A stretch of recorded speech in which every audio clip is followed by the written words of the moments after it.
Thank you for the pufferfish, Meta. Good morning, Saya. Good morning, Meta. Hope everyone's doing well. But my voice doesn't sound like crap. I just had like a peanut butter snack, and I'm like, ah, it's sticky.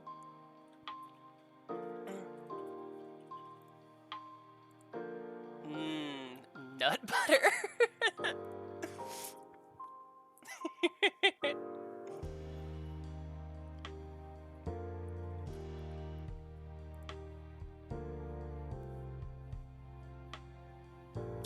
Hydrate with coffee. That'll help clear out the nut butter.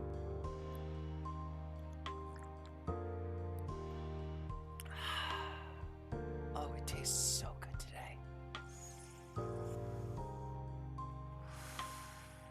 We almost didn't have coffee for today's stream. Almost. But we do. Fa-bobble, bobble, bobble, bobble, bobble, bobble. You know, half the time when I see the fa-bobbles, my brain goes fa-bobble, bobble. Bum, bum, ba-ba-bum. Fa-bobble, bobble, bum, ba-da-dum.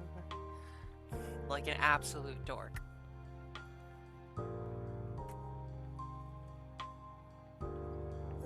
But good morning, everyone. Saris is just finishing up her last-minute preparations. She gotta do that thing. And by that thing, I mean finish plugging stuff in all over the place. Because we can't have the Xbox controller plugged in at the same time as we have the Leap thing plugged in. Now it's stuck in my head. Mana mana bum bum da da da. Mana mana bum ba da da. Mana mana bum bum ba da da ba da da ba da da ba da da da da bum ba dum bum.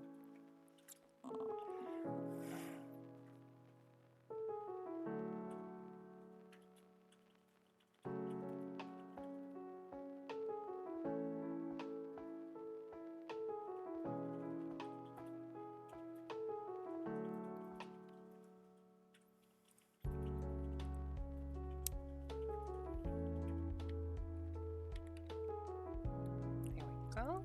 Okay, that's all set. We still got one more minute. It's plenty of time for me to ruminate on the meaning of the Muppets and everything.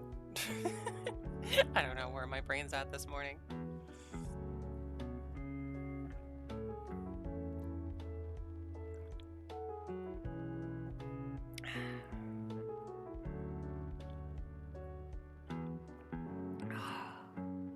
It's so good. For coffee I made in a rush this morning, it tastes so good today.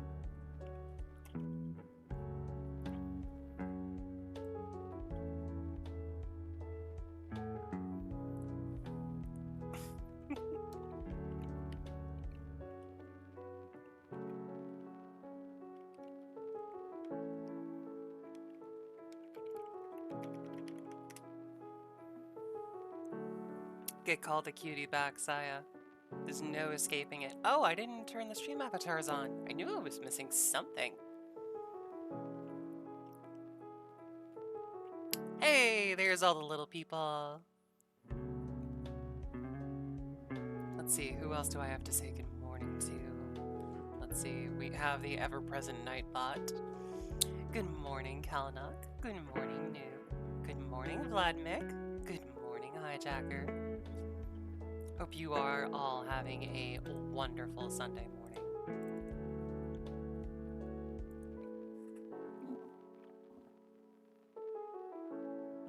Okay. Oh, it's that time. It's that time. But Saris is rubbing her eyes, so she can't press the next scene button.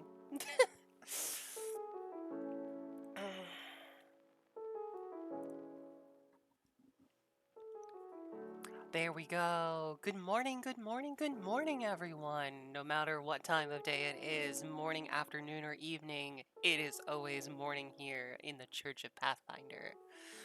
How's everybody doing today? Let's see, does Leap work? I can wave again. Yes. Thumbs up. Still the best thumbs up I can get. It works. Oh. It has been a work week. For anybody following me, I have just finished a massive work project, but now I can get back into streaming semi-regularly, except not next week because I'm traveling for work. Yay! Cannot stream if away from desktop. Yay! Actually, I am looking forward to that travel. As much of a pain as it is to constantly be moving at the end of the year with work and everything, um, I'm really looking for the opportunity. Plenty of time for me to hack and gorilla stream. Oh my goodness. I'm just gonna find noob, like, hello, I am a Ceres. I am a dumb leopard kitty. Meow, meow, meow, meow, meow, meow. I'm gonna get that Twitch notification. But no, I'm really looking forward to it. Actually, I get the opportunity to travel to a sister lab of ours and go work with some of the interns that we have coming in. And honestly, working with people has been more fun than working with writing and science lately. So I'm really looking forward to it. They're very young, passionate people about science. So very excited for that.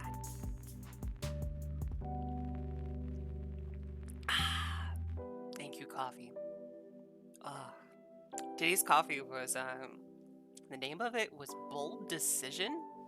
It's by this blend, this brand that I like.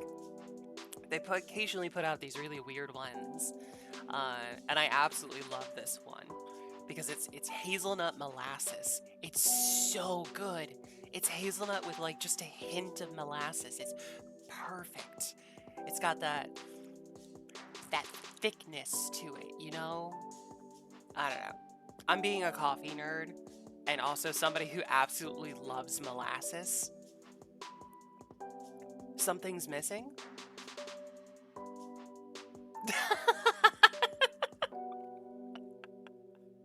Oh, we're starting. All right, we have our cardboard armor right off the bat here.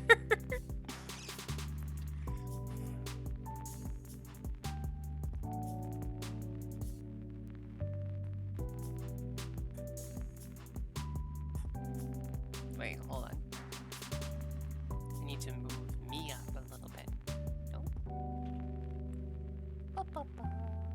Come on. There we go.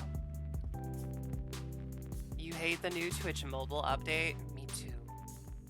I've never been a fan of it. Oh, come on. Always on top. Box is always on top. You lost all of your points because of the update? No! Okay, there we go. We're starting off the morning strong. I should add like excessive box use to that wanted poster that I made of myself.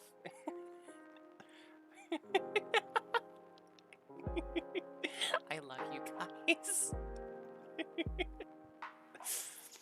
I love that this is just the acceptable way to have your Ceres. Looking like she's about to be compressed between two boxes in like a hydraulic press machine. It's just like, if I could, I would have an animation where I was just like the two boxes pushed down on each other and I'm just like, ah! God, that would be so wonderful. The benefit to seeing me before I get far into my coffee cup and on relatively little sleep is that I'm a lot sillier.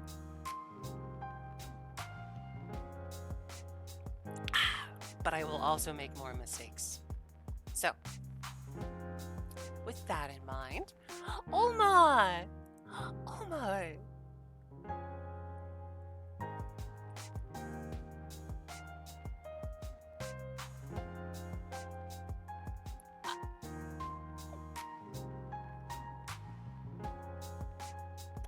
Oh my, get licked. That's all I have to say.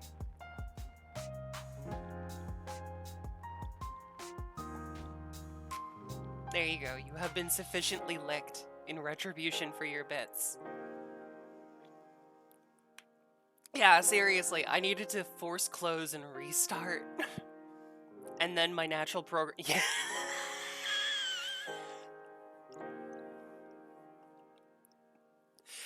Meta, I seriously wonder if we're ever gonna reach a point in my life where that doesn't immediately make me wheeze.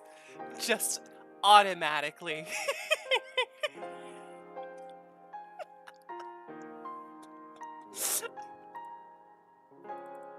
Start up the goddamn game.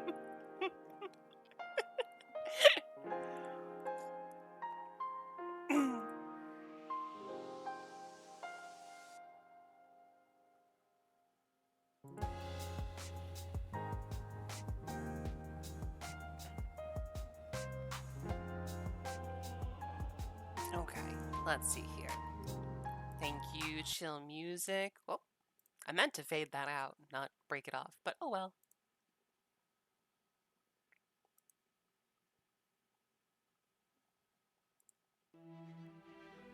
Oh, there we go. Fantastic. Thank you, mod screen. Alright, let's see. We are back into the abyss.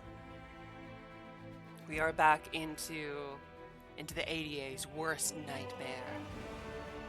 A place with no ramps. It's coming. What's coming? Nani?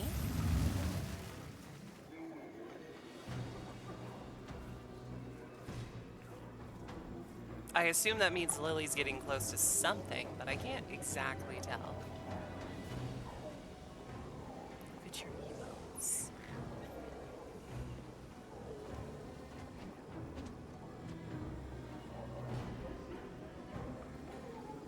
What are you doing with that tentacle, Lily? What are you doing? Nuh-uh. Nuh-uh. Alright, let's go talk to J.O.God. To the demon dater. Also, I love how my my dynasty. Wait. Can I just like carefully on? Yeah, okay, that works. Just do your job that way.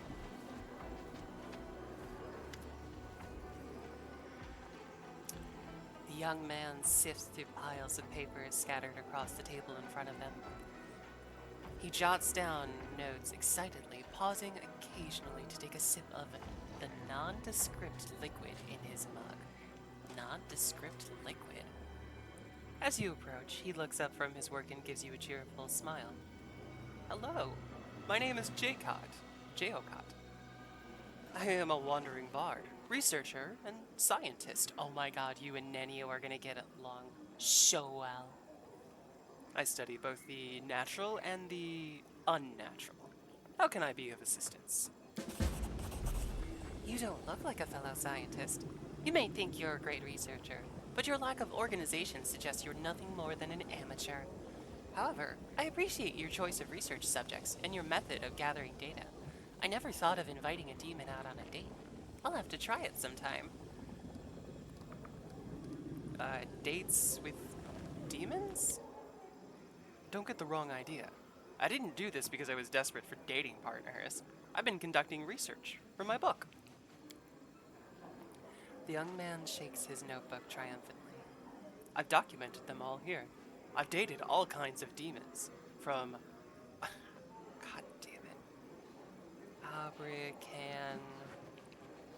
Abricandelus, bleh, and Dredges to Dates with Demons by J.God R.R. Martin ends with character deaths. Galbrezurus and Baylors.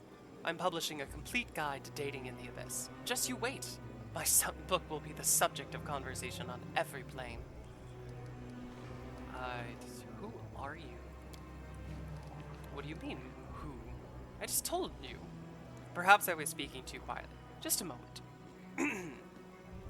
He puts a glove puppet dragon on his hand and ventriloquizes in a deep, booming voice. J-Cot, a wandering bard. I'm famous on 3 planes and banned on 4. If you want an autograph, get in line. I am back. I am back. Welcome, Vlad. Welcome. Why do you have a dragon puppet? Ah, this. The young man holds up his crudely sewn glove puppet. The dragon glares at you with its button eyes. This is for my performances, and for everyday use, too. I've always found it useful to have a dragon in your pocket.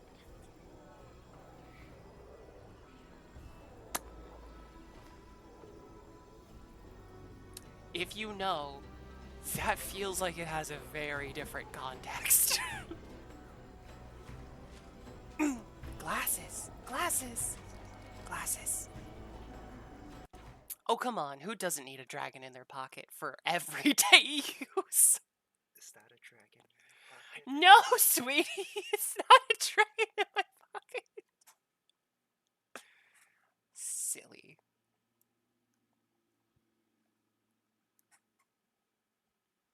Okay, we need the glasses because we're talking to nerds. We have to show them that we speak their language. Okay. There we go.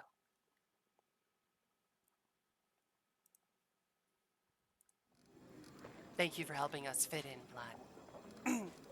What are you writing? Oh, I'm compiling my notes into a book. It will cause a sensation once it's published. I've been on so many horrible dates, but horrible dates make for great stories. You're not wrong. Can I look at your notes? Of course. Good luck trying to read my handwriting, though.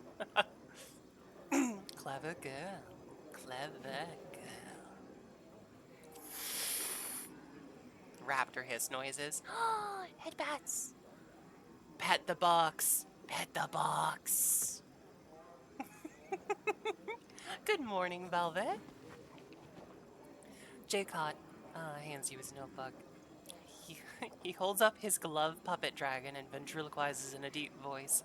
Rejoice, puny mortal. You are about to read the first draft of my future interplanar bestseller. It will reach so wide and far it will become a New York Times bestseller, even in not this universe. Sorry you're late. A bun is never late, nor is she early. She arrives precisely when she means to, and is always cute. It isn't easy to decipher the bard's handwriting, but you quickly realize his notes are long rambling discourses about all sorts of strange topics, from advice on how to take an abricondilu to an art exhibition, to practical suggestions for proposing rubbing a Viveka's snout. Umax. He also recommends that you take Brimarax to restaurants with spicy cuisine and Omaxes to mud spa resorts. It is certainly an unusual collection of romantic hints and tips. So, what do you think? Brilliant, right? The young man beams at you. There's only one problem. I'm not very good at titles. A complete guide to dating in the abyss? That sounds too boring. An excellent guide? No, that's not it either. Oh, I just can't come up with anything good. Do you have any ideas? Bang the Abyss. Name it after one of those awful pickup artistry books. Let's see. You need the title to sound authoritative, like Dates with Demons, an unabridged, unbridled, and untamed guide to dating the abyss.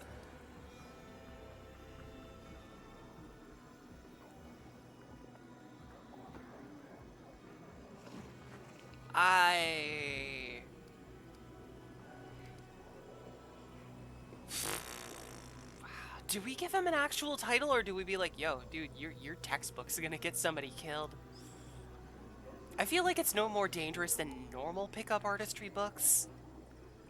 Not really. It's just dangerous for the person reading it instead of the the women who actually have to deal with it. I don't know why I'm on a soapbox about that right now. Even though I'm in a cardboard box. Let's see. Yeah, let's go with a guide to get yourself killed. Don't be ridiculous. I'm not going to send my readers to their death. My book has an entire chapter dedicated to safety precautions and accident prevention. Although, Bard glances at his dragon puppet. You may have a point. Perhaps I should draw attention to the danger. Something like dangerous romance, the art of dating demons in the abyss. Yes! Wonderful! The audience will love that, thank you! But I must reward you for your help. What can I give you? Oh, I've got an idea. Gcot rummages through the content of his bags for a moment and pulls out a multicolored shirt. I don't wear things like this anymore. I've recently changed my style, but it's enchanted with some helpful spells. Take it. It might be useful. And after my book is published, feel free to come back for an autograph. The bard smiles at you and returns to his work. I was gonna say the dude gave me the shirt off his back, but he pulled it out of a sack instead. What even is it? Happy Traveler's shirt. This shirt increases the wearer's base speed by 10 feet. In addition, whenever the wearer travels for 50 feet or more in one round, they are affected by the greater invisibility. Whoa. Okay. That's,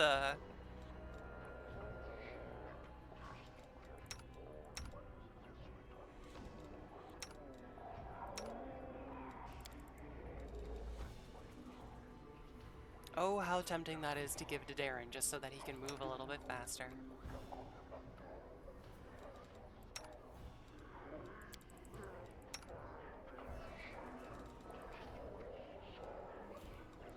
You know, we actually are going to give that to Arushale, so she can keep up with Lon. Because I've got the two wearing the, what are they called? Half of the pair. Yes. So they get bonuses when they're near each other.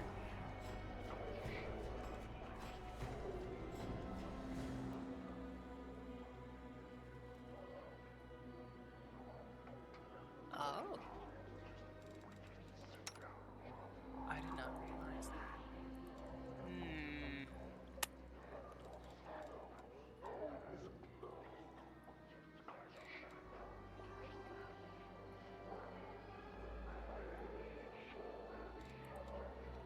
I have too many good pieces of armor for Sela. Does that conclude the fearless flirt? Oh my god, it does. Alright, where are you, Red Mask?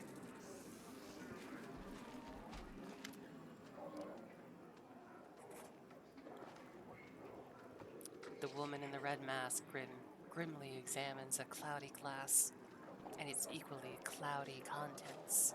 I wonder if there's a chance at meatballs. She doesn't seem to notice you, but when the silence drags on, she grinds out, "Get lost. I'm not looking for drinking companions." Who are you? Sneering, the masked woman hisses through clenched teeth. "It's none of your business. I am Red Mask, and that should be enough for you." "Why did you send assassins after Ladferk?" The woman smiles bitterly and removes her mask, revealing the unmistakable features of an Aasimar. But what?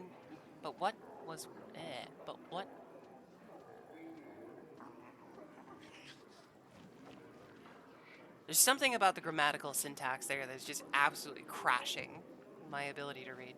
But what once was surely a beautiful face has been disfigured by terrible scars. Someone must have flayed her, carving away entire portions of her skin. That wretch deserves the worst death imaginable. When the demons abducted and enslaved me, Ladfer bought me and my fellow captives. I thought myself saved, but I was wrong. The worst was yet to come. The things he did to us, cannot describe them. He destroyed our bodies and our souls. His sick mind is full of filthy, perverse desires, and he acted them out on us. It was a miracle I managed to escape.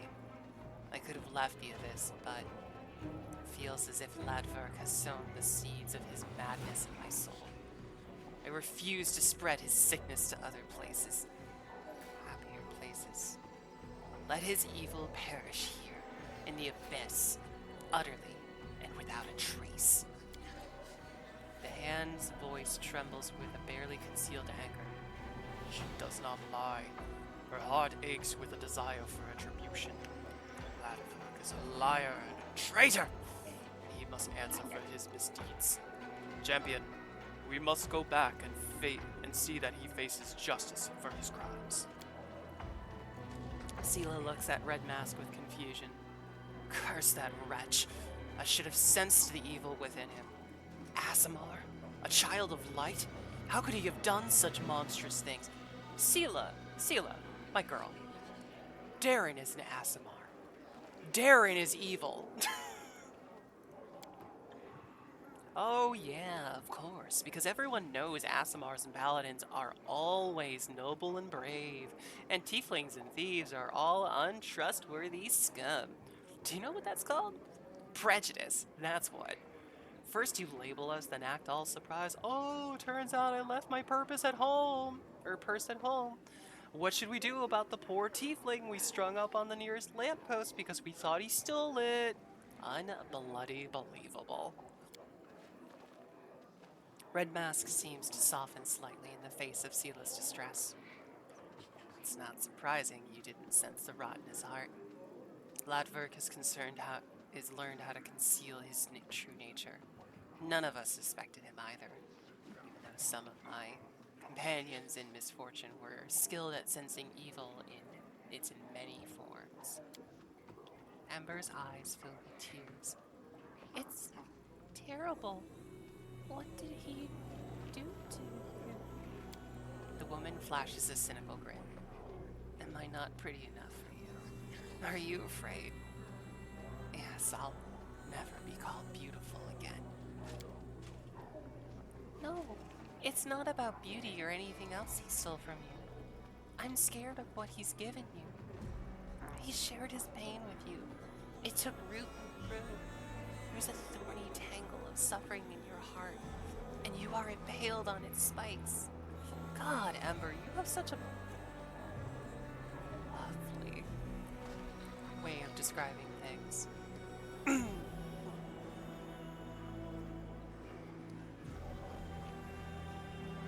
Why is Latverb doing this? Because he is a madman, a blood-soaked lunatic draped in the raiment of a holy savior, a psychopath, a filthy deviant whose sick desires can only be sated by the suffering of his victims. What happened after you escaped? I've walked the path of vengeance ever since then. Callistria, patron goddess of all those who have been wronged, has shown me I must dedicate myself to this path. I am the retribution that stalks villains in the night, paints the darkness red, and makes the streets ring with the pitiful screams as I end their miserable lives. I am Batman! She's vengeance. She's the night. Were you expecting that, meta? How long were you waiting for that?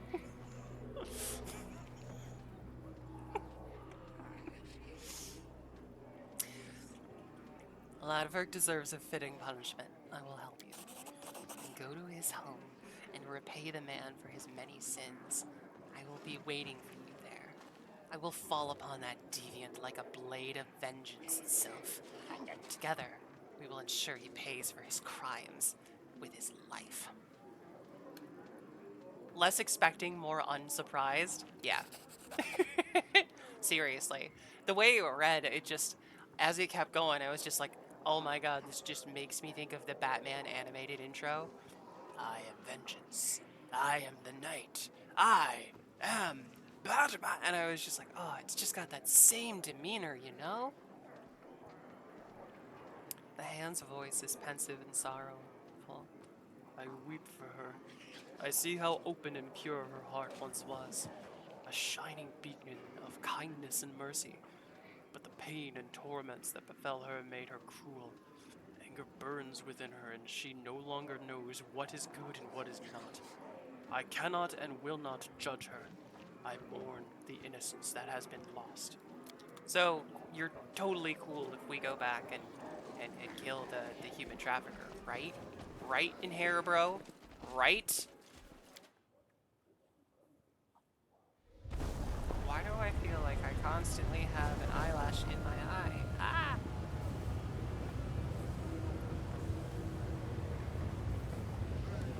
My glasses aren't protecting me.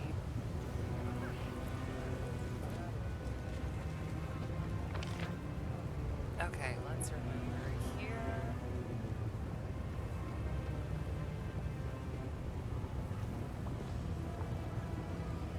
Oh shit, I went on the wrong side. I gotta go out on the upper side. Damn it.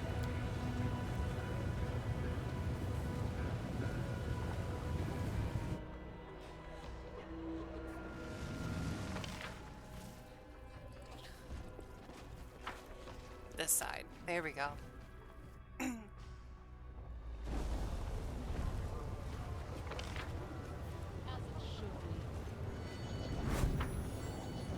We can finally...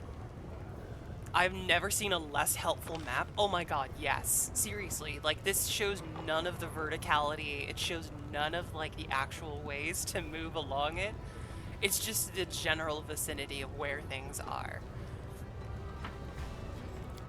I tell myself it's okay because the Abyss probably is like a place that's like, fuck you, we don't have street signs. What do you think this is, Galarian?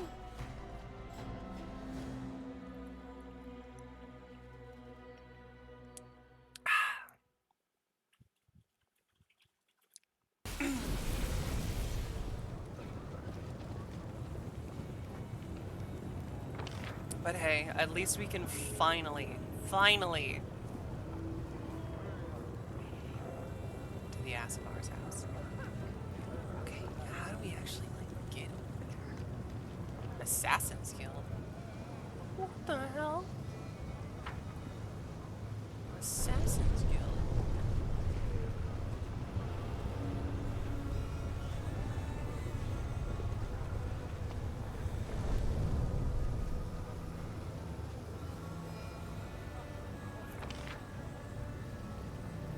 I'm supposedly on top of the Assassin's Guild. That is not far. I cannot see the Assassin's Guild. Is it one of those things I gotta like look at it from a weird angle?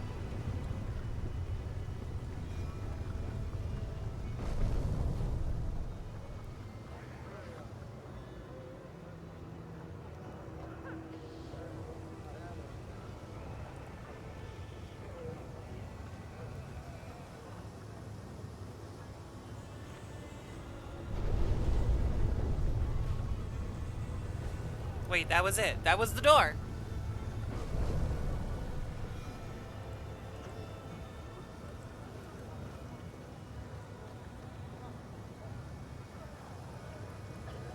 Yeah, it's there, but I can't click it. Why can't I click it?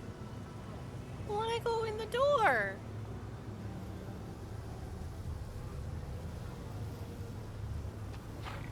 Why can't I click the door? It's not a skill issue. Stupid unclickable doors with stupid freaking mounts.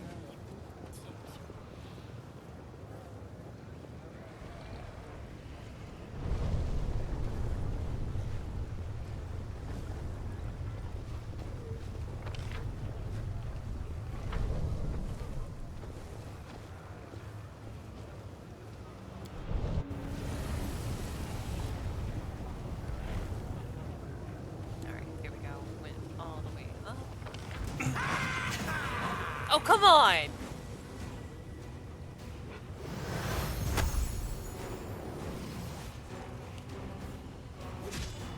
Really? Really?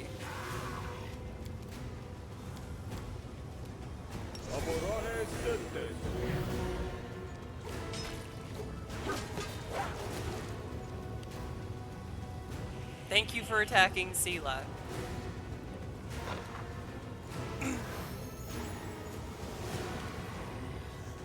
Oh, Jesus.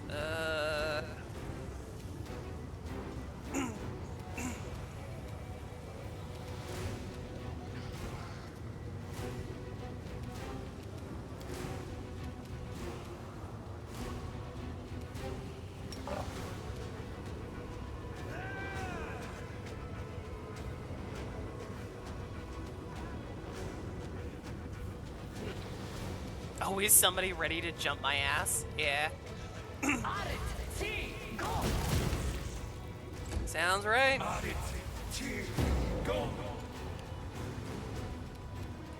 Was not expecting it. Will admit that. AC 45. Just fuck off. You've crossed the wrong mongrel. I just wanted to walk down the street. I will resist.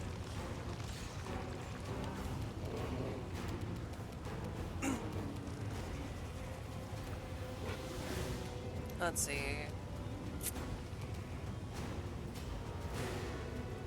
gonna go with that, and we're gonna sing. We're gonna sing and dance.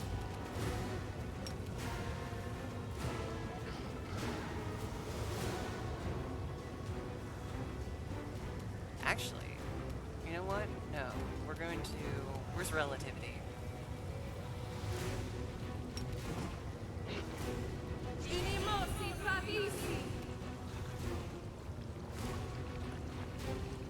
Oh, fucking hell.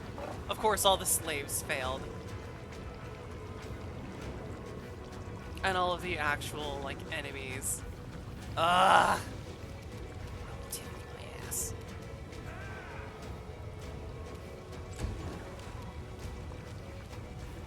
Alright, Sela. Nope, not that one. This one.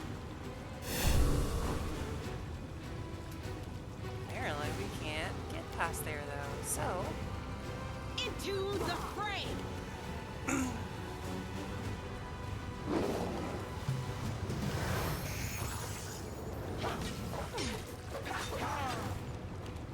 Alright, Darren.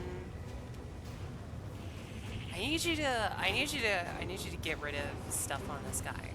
He's pissing me off.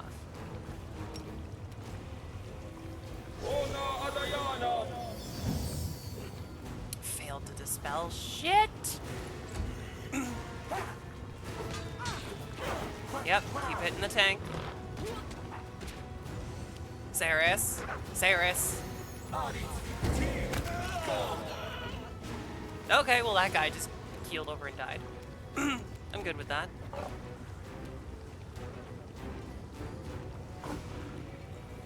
You won't survive me. Prepare yourself. Okay. Alright, what are we doing now? People need healing. I don't like it when people need healing.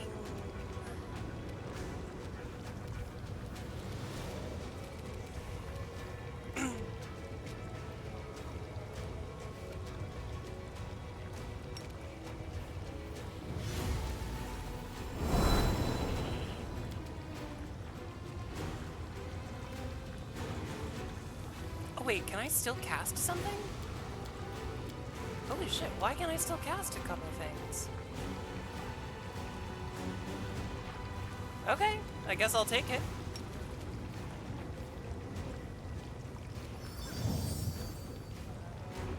Fails to dispel anything. God damn my voice. Oh, there we go. See, I knew summoning the kitties was a good idea. It's never not. It's never not a good idea. Take you!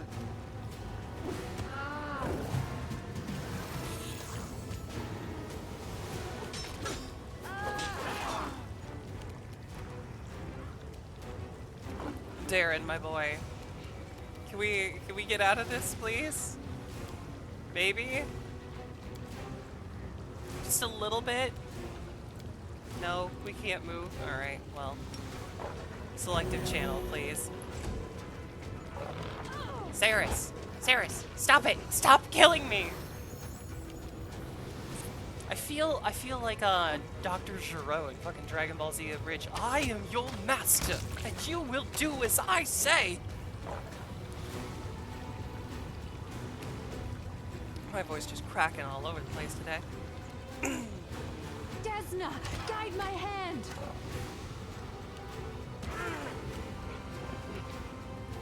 Alright, get up, Viola. We're not done.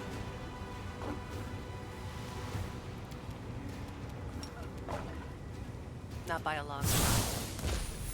Oh my gosh, Fairy! Welcome! Thank you so much, Fairy. Fairy, you're such a good being. You're such a lovely being. I'm so happy to have you. The inheritor, guide my Seal, why didn't you blade. wanna... Why do none of you wanna move? Explain.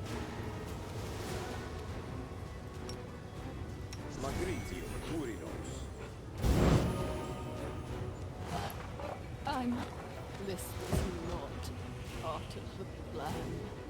Ouch. Alright, my own cat just smacked me to death.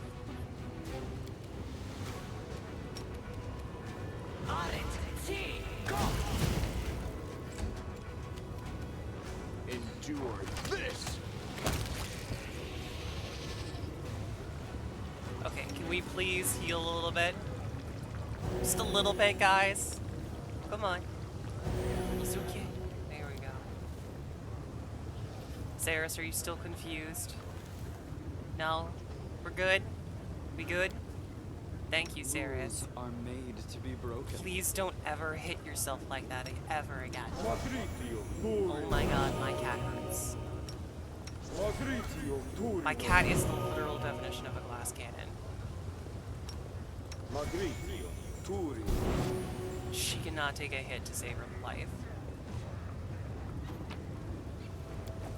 I'm just gonna take all of that.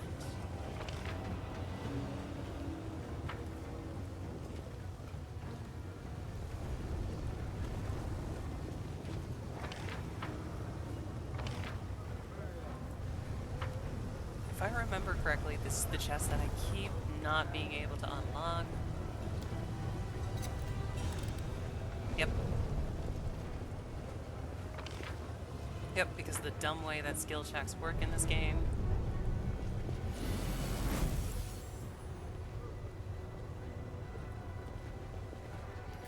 I have no idea how to get up there.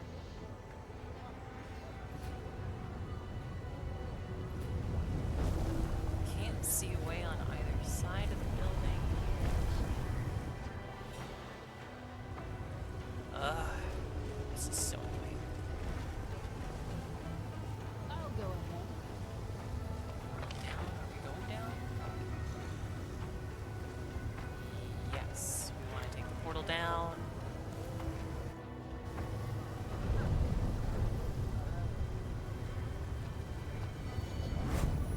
Yeah, like we could portal up.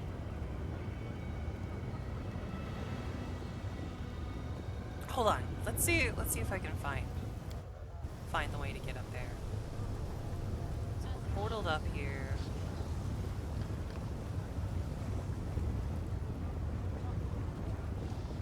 Oh wait, what? Oh my god, how did I miss that? No! Bun! Oh, I'm so sorry! I was all flustered by the combat and the fact that Alu Shinra is a map mess. Velvet. Velvet, you are such a good girl. I loved reading your new chapter lately. It was an absolute treat. You've done such a good job with your artistry and your prose are really improving. It's been an honor to watch you improve as a writer.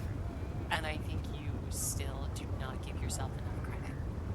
And thank you so much for hanging out with me all the time when I stream. You are a great friend, and I I'm all tilty. There we go. Can't have my boxes being crooked.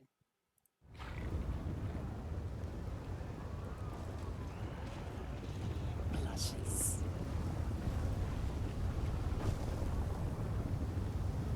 Wait. When it's lifted up like this, is there...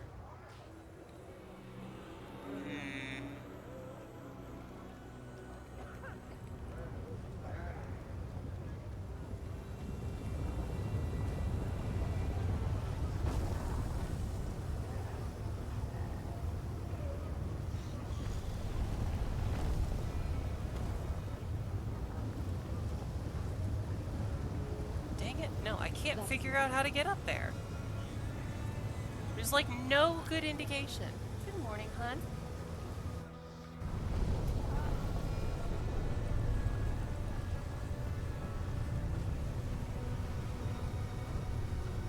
Wait, come back.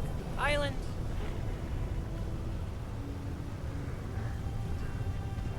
Drift back towards me. I must go kill human traffickers.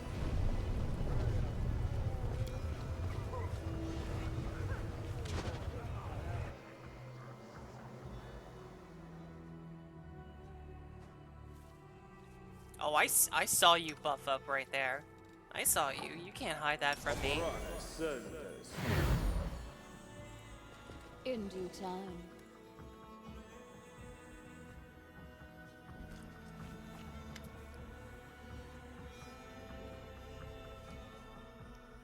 Looking even paler than before, Latverkt greets you in a trembling voice. Did you stop her? Is Red Mask still a threat to us?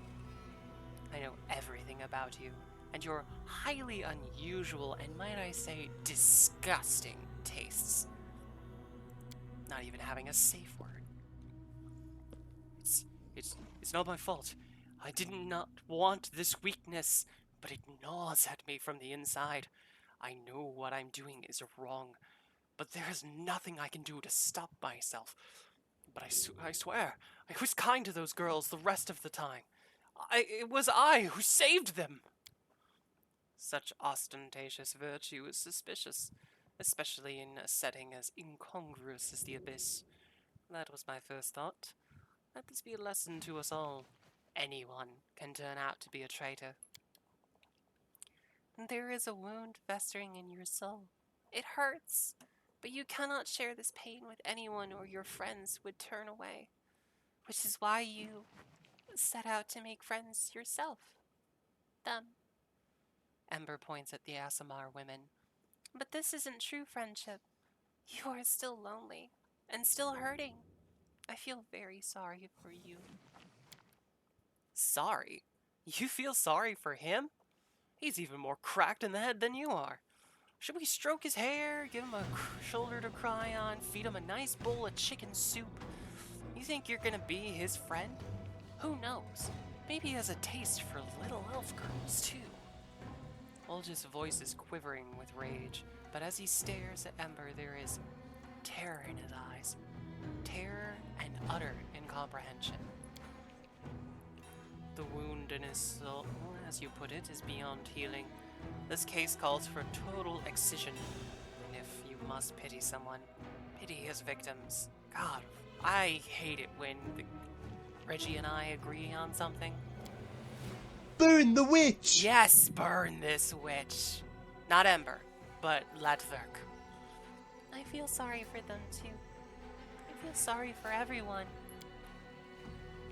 Oh, look, an Asimar celestial blood who turned out to be a twisted monster. What an utterly unexpected phenomenon. Daryl chuckles and turns to you. Shall we kill him? This deviant makes me seem almost benign in comparison.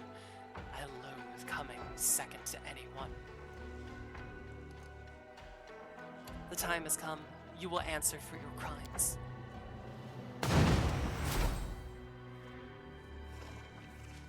My god.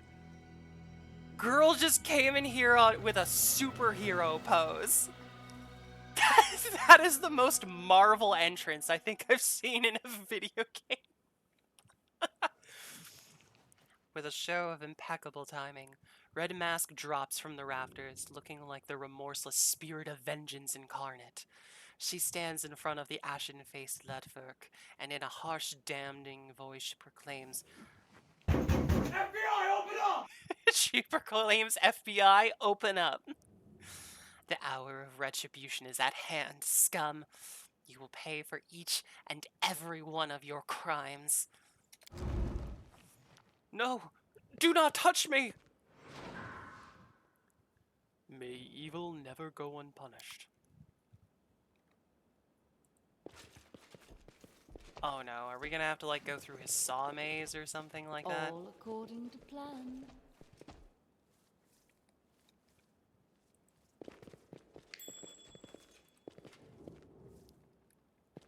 My little birds, protect me from this vermin! They've come to enslave you once again! I won't let you hurt my friends. Can we not kill them, please? Amiranda Gratior.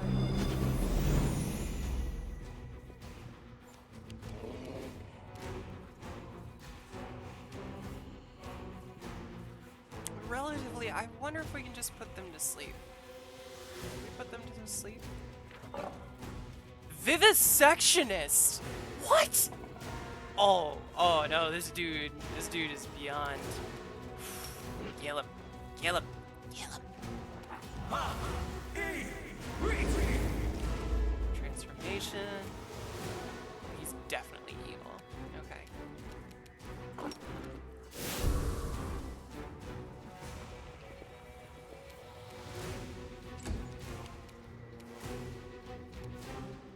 Alright, let's see here.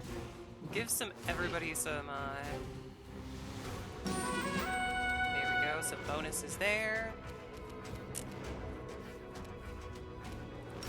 We're gonna give everybody a bonus to caster level.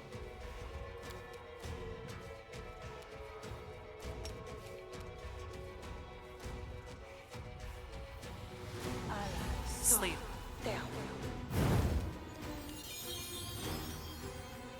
What?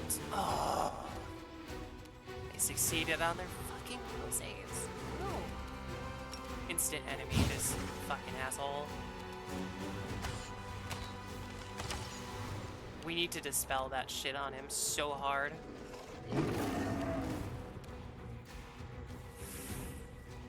Oof, okay. Let's take some time to do this first. Wait. Darren, could you please greater dispel this guy? Fails to dispel. Ember. We're gonna ignore the girls for now. We need to dispel stuff off of this guy. He's got difficulty rating 29. It's not even that hard.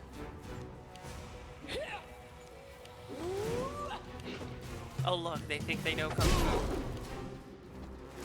No. Don't hurt the girls. Don't hurt the girls. Red Mask. What are you? This fucker's dying. This fucker's dying right now. How? AC 60. Jesus Christ. Into the frame.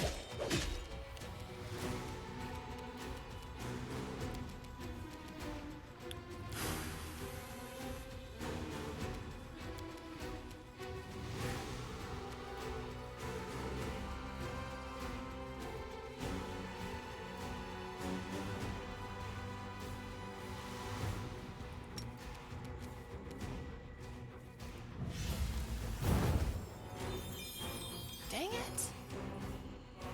You will answer for your crimes. Thank you. Thank you, Meta.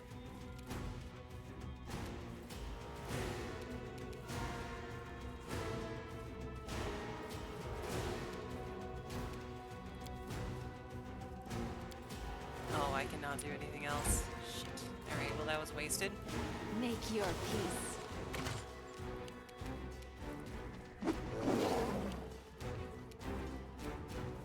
Alright, one. What else do we have for spells? Not much, actually. We're gonna do that. Wait.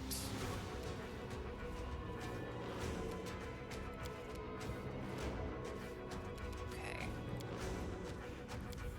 We need to pick up Sarah's, but we've got one more turn to do it. Come on, guys, it's not that hard of a roll. Just roll above 10.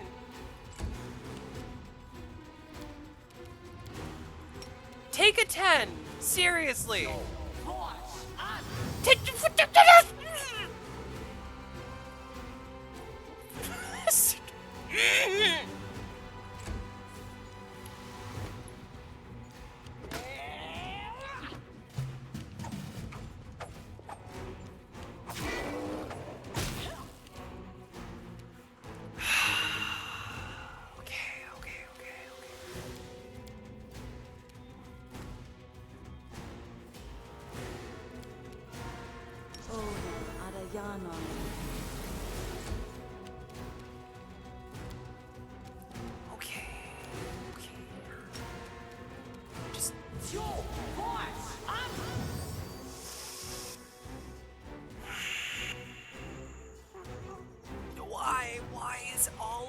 Why are all of the rolls, all of them, are fucking... Every single one of them is like a 7! Bismuth, what the hell?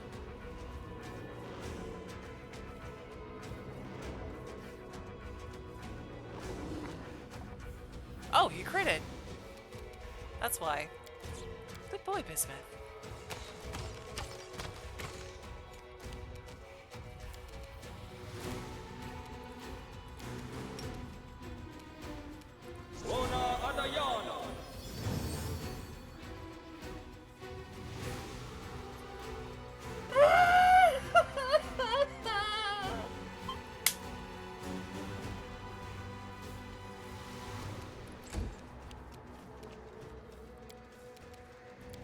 Ember, I'm gonna cry, baby. Come on, just one thing.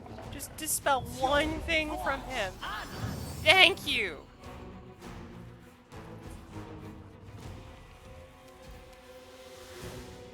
Dropped his AC by 10. Fucking finally.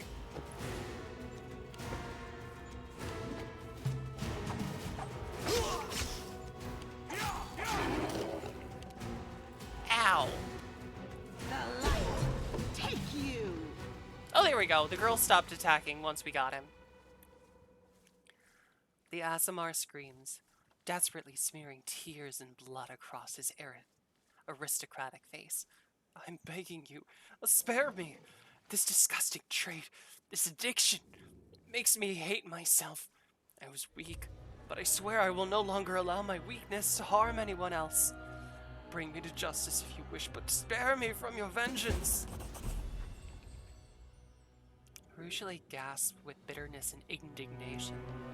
The blood of heaven runs through your veins, while others break themselves striving to be better, nobler, brighter than you. All of those things were given to you by fate. You were born blessed, and this is how you squandered that blessing? This is worse than mere folly. This is blasphemy. How dare you? Darren, glaring at Latverk as if he were a particularly disgusting insect, abruptly cuts off the succubus. Yes, he is a traitor, a blasphemer, an irredeemable scum. Stop lecturing him and do what you want to do. Remember that you are a demon. Turn his final moments into rapturous agony. We can see that you are eager, so please, go ahead. No one will judge you. He doesn't deserve an easy passing. The succubus looks at Darren with dismay. No, I am not going to do that. I hate him, but I promised I would change. I do not want to be like him.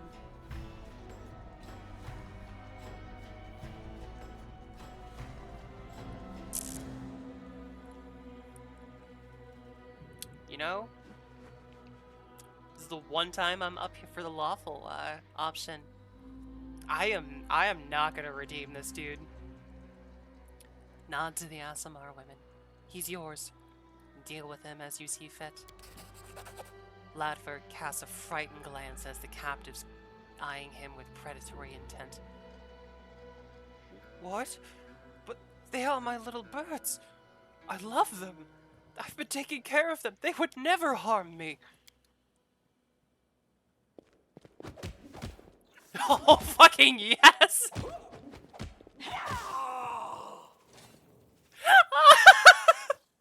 Teeth bared with wild, almost bestial fury, the Asimar women rush towards Ladverk. They have no weapons. They tear into him with teeth and nails until the madman's agonizing screeches give way to a choked, gurgling whimpers. Without further ado, the Avenger bends over Ladverk. When she stands again, she is holding the bloody strip of skin that used to be the Asimar's face. The woman takes off her mask and smiles with satisfaction. He took away my beauty. Now I've taken his. Red Mask stretches Ladverk's face over her own, fitting it into place with a handful of barbed hooks she drives into her own flesh, rivulets of blood running down the woman's neck, giving her a grotesque and terrifying appearance. Oh my god, okay, woman, it was okay for you to murder him. I even thought it was okay for you to take his face, but don't wear it! Don't wear it! Don't wear it! Yeah, homie found out. He fucked around and he found out. You will take care of these young women, and I will take my leave. This corrupt city is full of scum whose wrongdoings remain unpunished. I will bring retribution to each and every one of them. Red Mask's laughter echoes eerily through the cellar vaults, full of excitement and lust for blood that can only be sated by more brutal killing.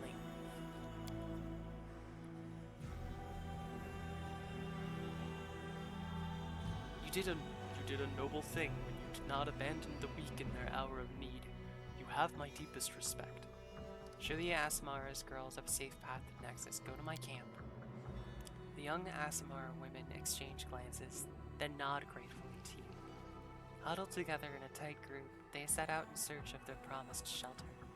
They carry themselves with an air of grim determination to look after one another and find a way out of this terrible place. That is...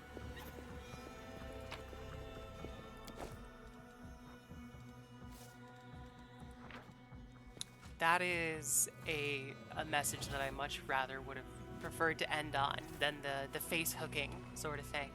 The solidarity and taking care of each other in the face of trauma and adversity. Let's see what this book holds.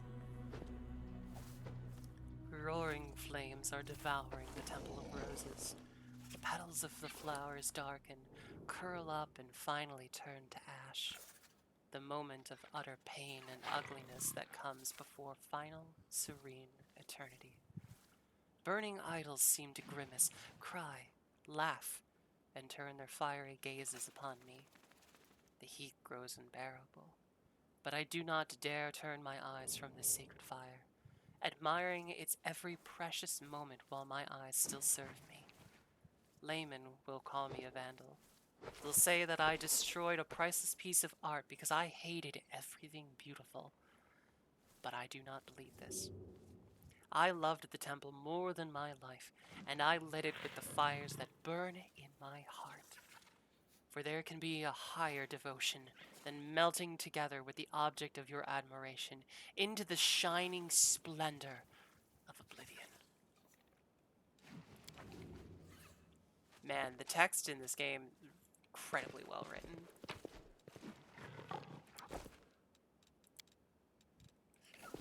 I'll go ahead. Secret door. What were you hiding in your secret door? Gloves. Gloves of Enduring Wizard. What the hell? Oh!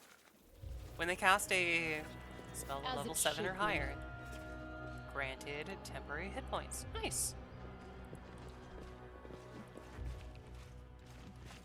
Alright, let's see here. Darren, I need you to heal the damage. There we go. Oh, the waiting's never Same fun. thing on Bismuth, please.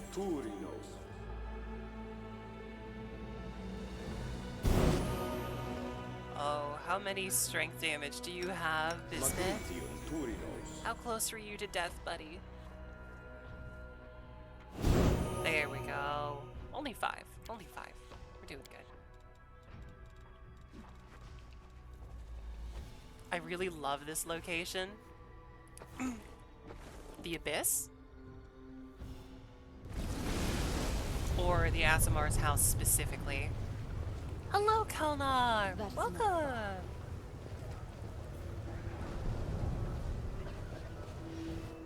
I think my dinosaur was just doing some drifting there.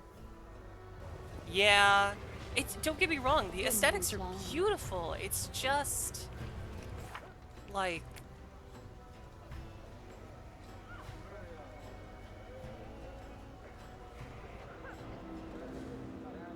yeah, it's just that it's a pain to navigate around.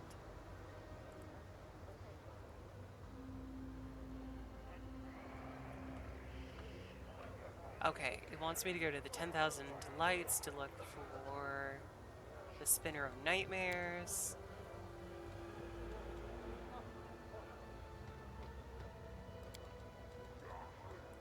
Let's see. Visit Willowdust's mansion. Call to arms? Call to arms. Ba ba ba ba.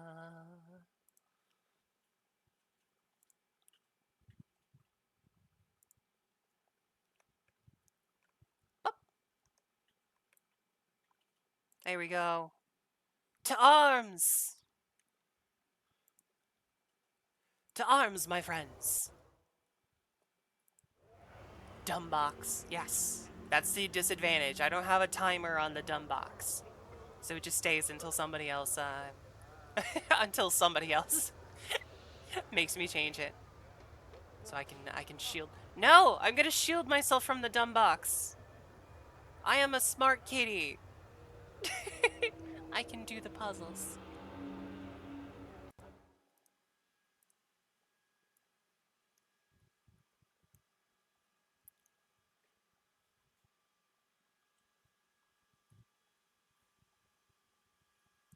There we go. No, what is it attached to? Why is it attached to my sword? There we go. There we go. Fantastic.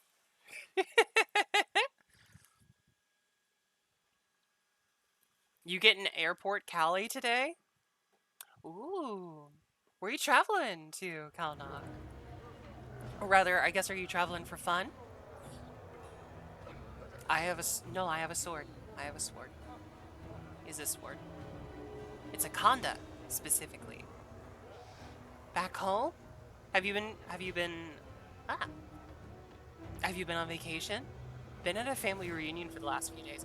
Aw! I hope it's been going well!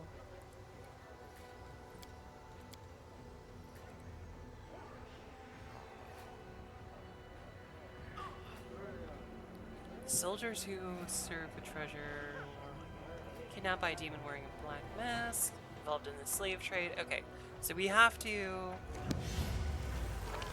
go to the flesh markets and to not the harem of ardent dreams. We have to go. Yeah, we have to go to the flesh markets, and we have to go to Grim Mansion. What the fuck is Grim Mansion? So it went best it could be expected for over 40 people hanging out for 3 days. Yeah, those can definitely be some strenuous circumstances with family.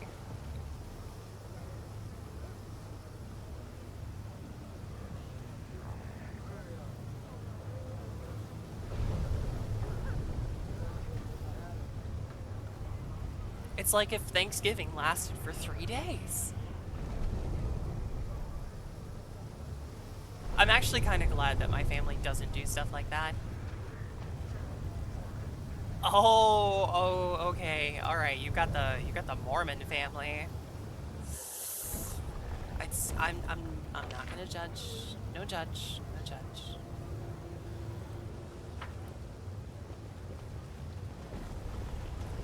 Felt grew up Mormon. Yeah, I hope everything's okay. I'm in Utah. I'll actually be passing by Salt Lake pretty soon. The Sinner. Do I... Oh, that's right. They all wanna... Oh, According to Baphomet plan. cultists. So remind me, I can't go past here.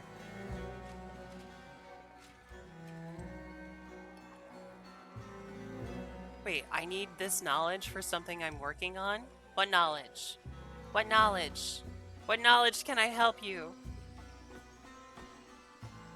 The knowledge of Mormonism? I can't help with that. I did not grow up Mormon. Left the church about 10 years ago.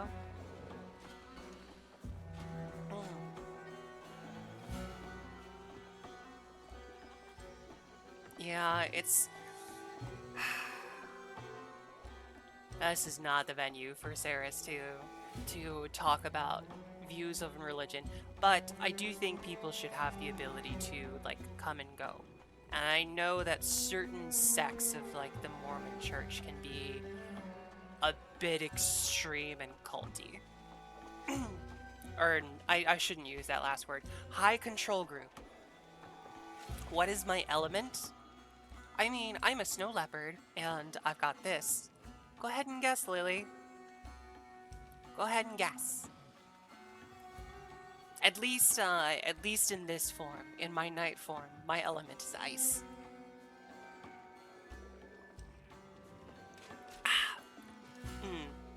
Now when I have to,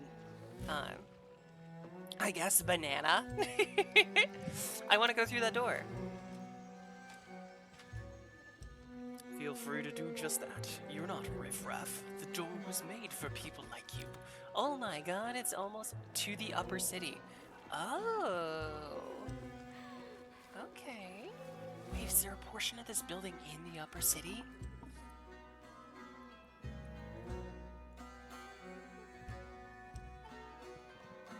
Is the whorehouse like a skyscraper?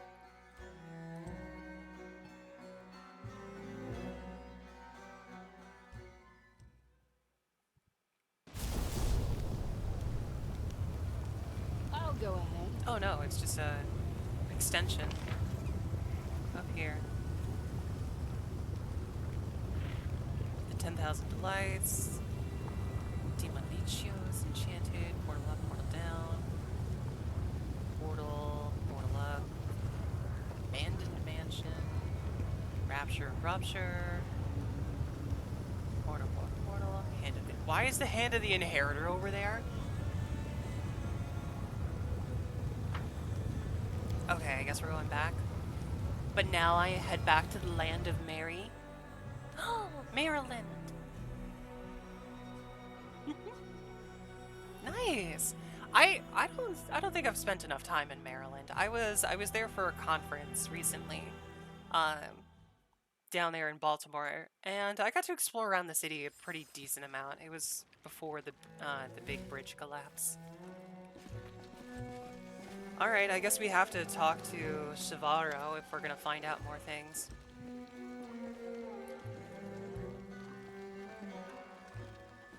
Yeah. I feel like Baltimore isn't representative of the rest of Maryland. It's like if I said New York City was representative of the rest of New York.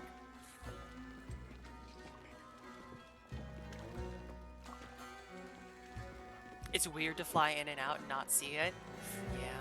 If it's like a fixture of like your local geography, I can imagine that that's a huge thing to... I mean, I that's the thing. Like I don't expect it to be like representative of your area. It's just one of those things like if I went back home, to where I'm from, and one of like the major bridges just wasn't there. Like it's not representative of my area, but it would feel so wrong. Like to just not have that way to cross a major river, to like just see the empty space, to come to the realization that for all of the wonderful and great and large things that we can build as humans, they can be just as easily washed away. It's strange. Yeah. I'm looking for the Spinner of Nightmares. Saris is a good girl. I try to be. The road just stops partway into the river. Ooh, that's even like more creepy. Yes, she lived here for a long time. She owned several rooms. The Den of Sweet Horrors, she called them. You can easily find them. Just look for a bunch of crazy, drugged-up cultists. Those degenerates were the Spinner's entourage. When she left the 10,000 Delights, she left them here so we could entertain ourselves with them. Thanks. See you soon, honey. Come back and we'll have some fun. I'm sorry,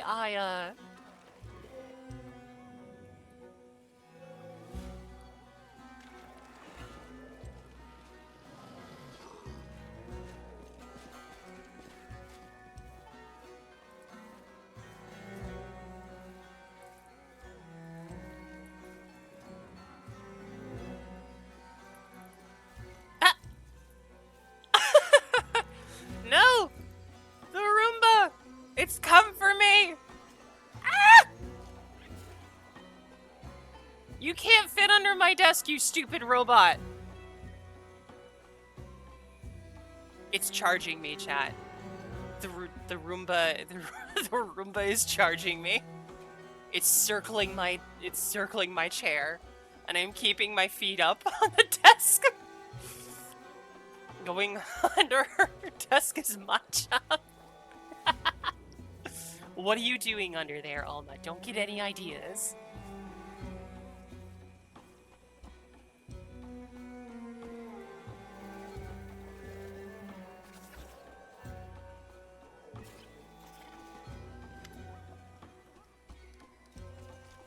How did you get under my desk? It's between my legs, chat. Hi? I don't normally get this friendly with robots. Well, I came in at a great time. The vacuum's trying to give me the good suck.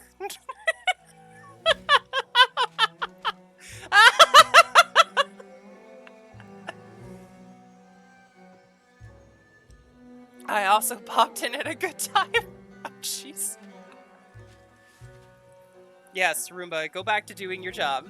Get out of here. Shush. Shoo. Shoo shoo. And now my box is all tilted. I am not. No, I'm not dirty. I'm not. I was dirty yesterday. Was dirty yesterday because I was working with metal.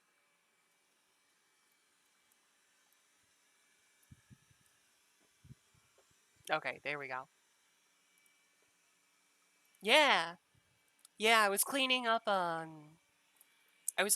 horseshoe I found in the street, actually. It was just something that I just randomly found. Was absolutely scuffed to hell. Had clearly been worn.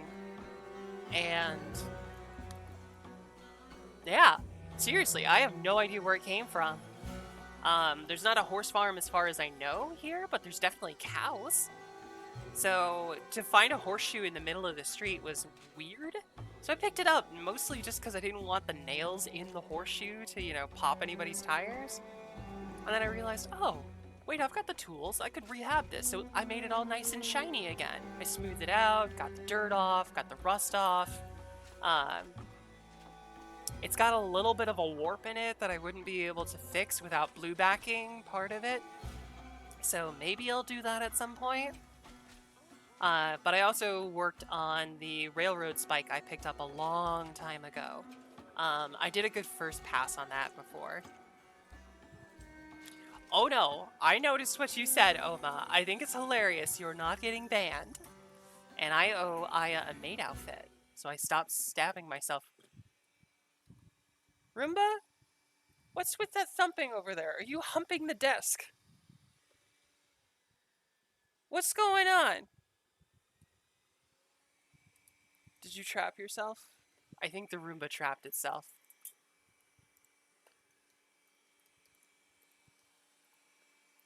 The Roomba has desires, as do we all. It was before the Roomba. There. We'll even raise ourselves up a little bit, so if Fax is watching, they can see the midriff. Okay, alright, sorry. Enough of the Roomba, enough of Saris talking about all of her nerdy metalworking projects on the side. It's pouting in the corner!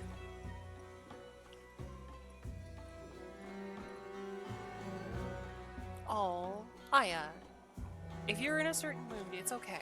Come here. Come here for hugs. Hugs and pets.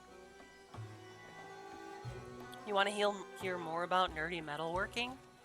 I mean, so the only thing that I have left to say about my nerdy metalworking is that my first couple of passes over the railroad spike went really well. Like, the thing was rusted to shit. And just had, like, terrible stuff. But there's still some really good quality steel underneath it. So it's mostly fine. It's just got a couple of pits. Imagine, like, you know, cavities for metal. Oh, it's a needy mood. More pets, then. More pets for the Aya.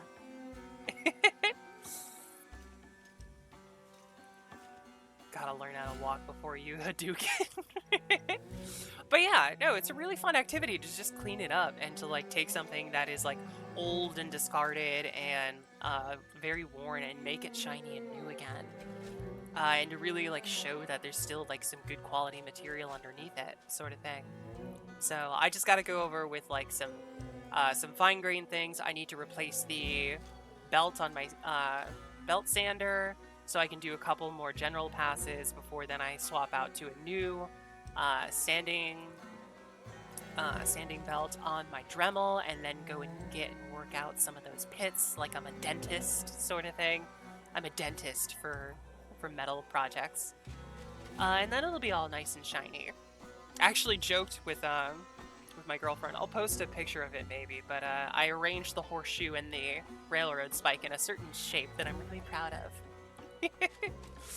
Anyways, there we go. The demon worshipper raises his filmy eyes at you. For a while, he tries to understand who you are, but ultimately gives up. What do you want? Do I owe you gold? Yes, pay up. This is all I have. I don't remember how much I owe you and for what, but I hope it's enough. Thank you! I just robbed some cultists, alright. Who are you? I am ashes caught by a storm, whirling in the wild vortex of the tornado tormenting this universe. I am measured emptiness. And who are you? Well, it doesn't matter.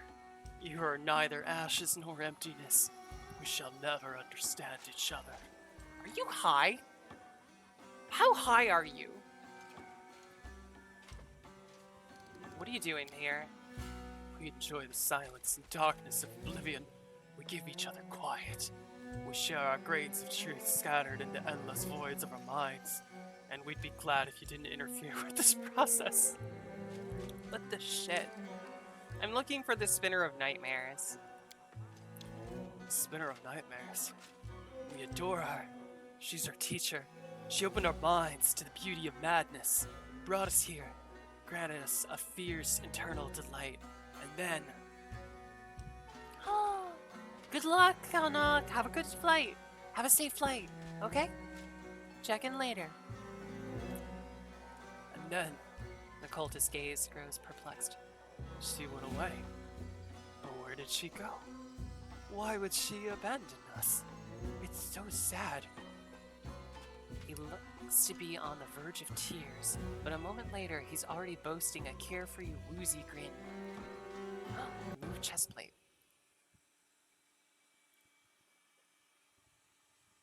There we go. I get my armor. I get parts of my armor back, but no chest protection. Oh no, I'm all open and vulnerable in front of chat. But she left us so many presents. They're all in her caches. Oh, so many all around here. I don't even know what that thing is. It looks like a dried human brain, but it has a plenty of sweet horror in it. Okay. You are right. The great truth has revealed itself to you. We have nothing to talk about. Words are nothing. Words are barriers between our minds. Only a union of feeling matters. Hello, Shark Factory.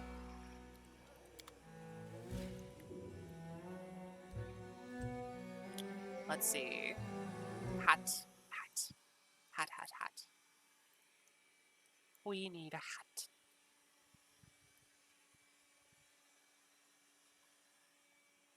Boop. There we go. We have successfully protected my ears from pets. Congratulations, Tricky.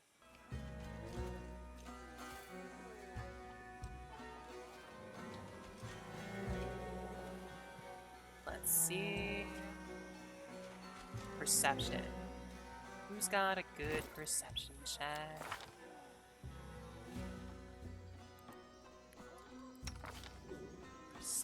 Perception.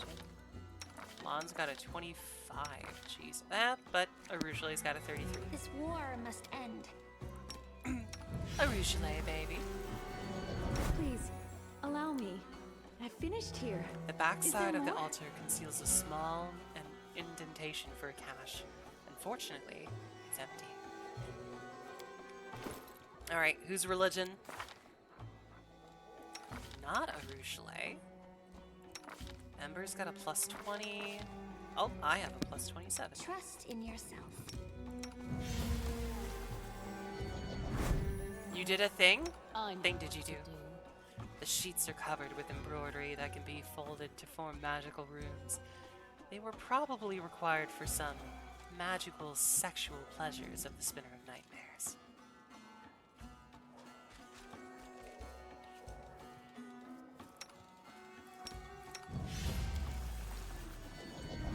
Focus on the goal.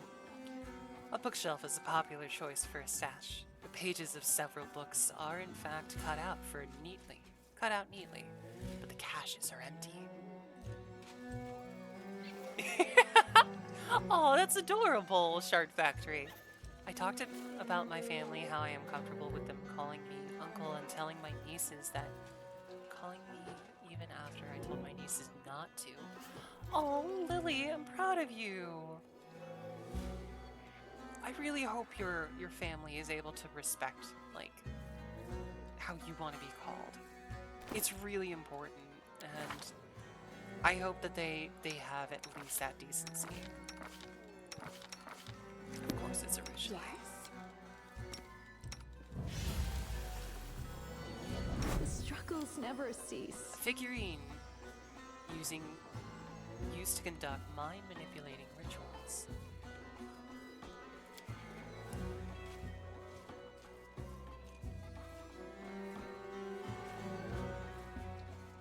Wait, what did I just do? Spinner of Nightmares cache is securely hidden, but not so well that a careful search can't uncover it. Oh, items received Spinner's notes. The only person who gets annoyed about it is my sister, even though she is the one who claims to be supportive of LGBTQ stuff. So I will say that I would get clarification on that. Not everybody who's supportive of LGB is supportive of TQIA. Either that, or they're supportive of your right to feel how you want, but not supportive of your right to want to be perceived or referred to a certain way. Unfortunately, there are still a number of people who believe that their personal right to call you whatever you want, whatever they want, supersedes the human decency of referring to another person how they want to be called. But it's still weird about it, yeah. And I would kind of boil that down to the difference between tolerance and acceptance. And even then, there's a difference between acceptance and support. So, you know, food for thought. Chaotic notes in nearly illegible handwriting. One phrase stands out. Sometimes I regret that I can't finish this endless game of cat and mouse with Helor. But I took away his daughter, and he will stop at nothing in his quest for revenge. Time after time, he finds my trail and tries to catch me. I feel sorry for him. He's a decent man, and I'm probably partially to blame. If we could talk, I could probably make peace with him, but he won't listen. Can I get praise for being a good girl? Oma, you are a very good girl. You're a wonderful girl. As it should be.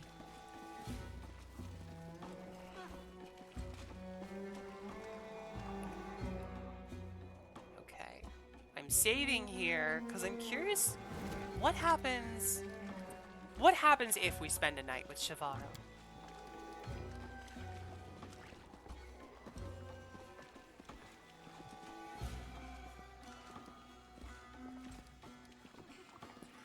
Interest flickers on the Lilitu's face, but her answer is brusque. I take it you're used to people falling into your arms. Don't expect it of me. My favor must be won, but you seem entirely capable of it.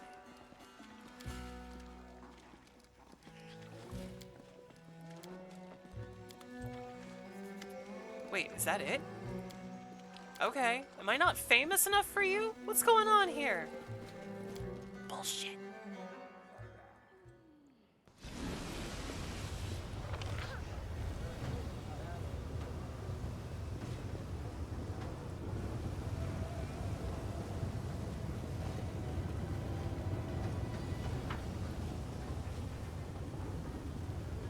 Hey guys, do you want to move? Bismuth, Saris, what's up with you two?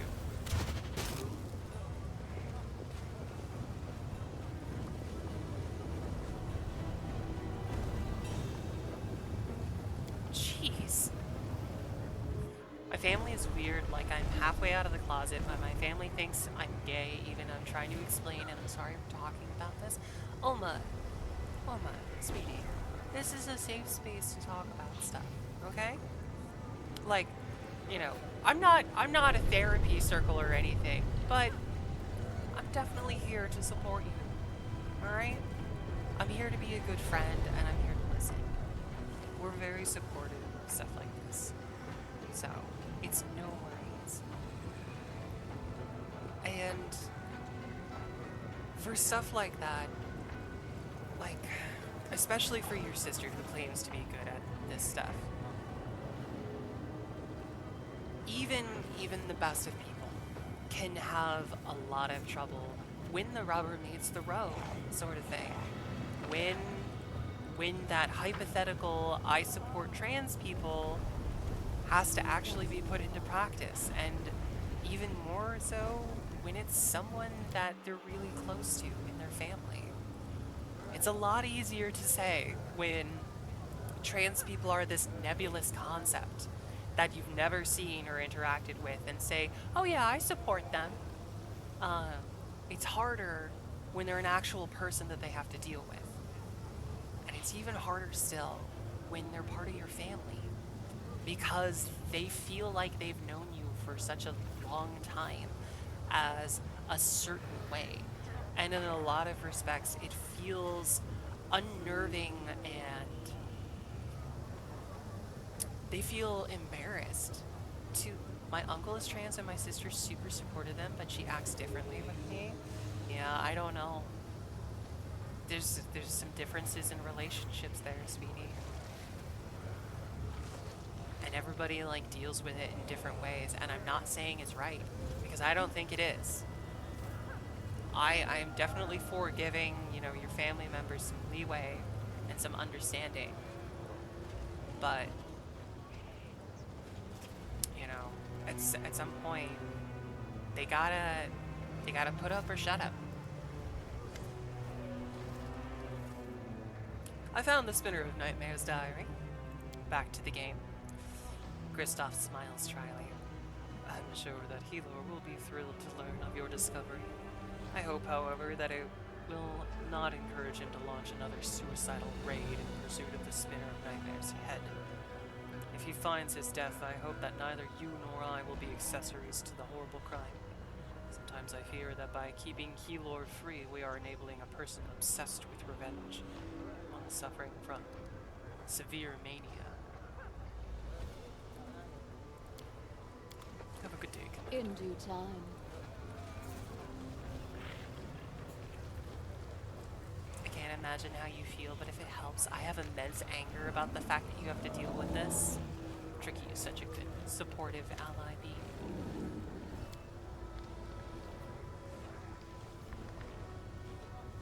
Let's see. A demon who looks like a ball of lumpy, melting flesh hovers in the air. He clenches a whip in his hand. The demon emanates an aura of confidence and authority. It's time for LGBTQ wrath! Hell yes. He snorts sternly at a skinny tiefling standing nearby, whose eyes are skillfully sewn shut with black silk thread studded with diamond chips. The demon mutters something incomprehensible to you. The tiefling speaks to you in a soft voice devoid of emotion. Master Sarzarkis welcomes you to the flesh market, visitor from another plane. He noticed right away that you are a person of means. Though he himself has no interest in doing business with you, your presence benefits the flesh markets. So, Master Sarzakis,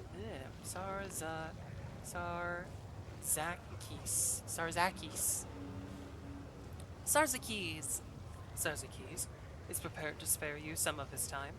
The slave will interpret his words for you.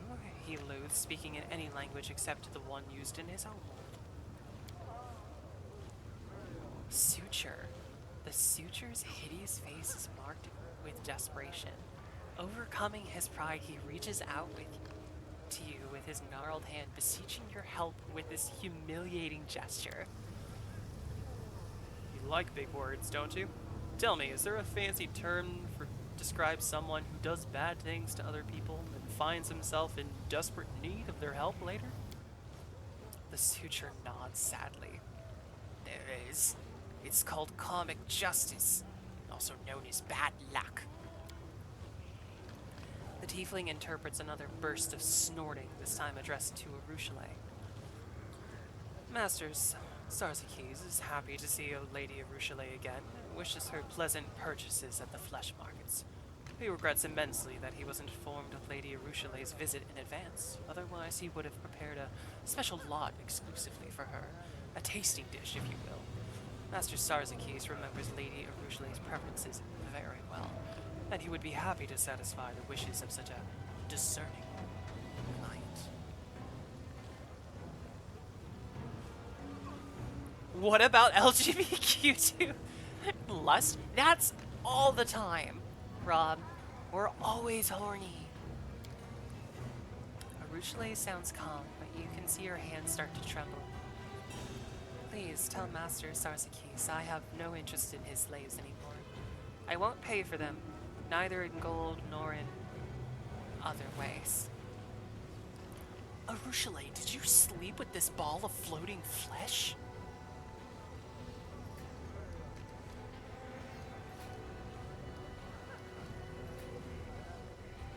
I'd like to know more about the flesh markets. Master Sarzakis finds your curiosity commendable. He is willing to outline the basic principles of the flesh markets and its... The tiefling falls silent for a while, listening carefully to the demon's croaking, then finds the correct word. Its hierarchy. He is also willing to explain the intricacies of the highly respected occupation of slaver. It would take a lot of effort to find a place more disgusting than this one. Even here in the Abyss, in the old days, my warriors and I broke many slave collars and led countless slaves out of the Abyss. What is this place? I asked like a naive summer's child. Wide woman winter, full girl fall, surplus lady spring, sumptuous summer. What is this place? This place is called the Flesh Markets because here one can buy living and healthy flesh. Slaves for housekeeping, slaves for carnal pleasure, fighting slaves, sacrificial slaves, slaves of an edible nature. Every day, hundreds of slaves are shipped here, and hundreds of customers come here to buy them. I'm just reminded of fucking Willy Wonka with that statement. Everything in this room is edible. Even you and I, children. But that is called cannibalism and is frowned upon in most societies. Where do you get your slaves? The majority of slaves are captives seized during raids on other planes. Master Sarzakis is happy to inform you that Galarion is one of our main supply channels. The Abyss itself supplies a fair share of slaves as well. Demons have no prejudice against slaving their kin. Demonic slaves are more hard-wearing and last longer than slaves from most other planes. Everything is edible at least once. Who runs the flesh markets? Master Sarzakis has the honor of being the informal head of the flesh markets because he is the main supplier to the upper city. All the individuals who dared challenge Master Sarzakis' primacy renounced their false claims, became his slaves, and now proudly wear his personal insignia, carved into their faces with cold iron.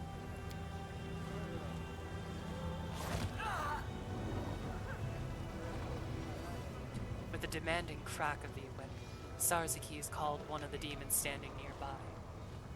The latter kneels hastily, obediently hides his eyes, and extends his hand palm up. Sarzakis seems satisfied with this display of obedience, so he lets the demon go by whipping him lightly over the shoulder and leaving a ruby-red welt on his skin.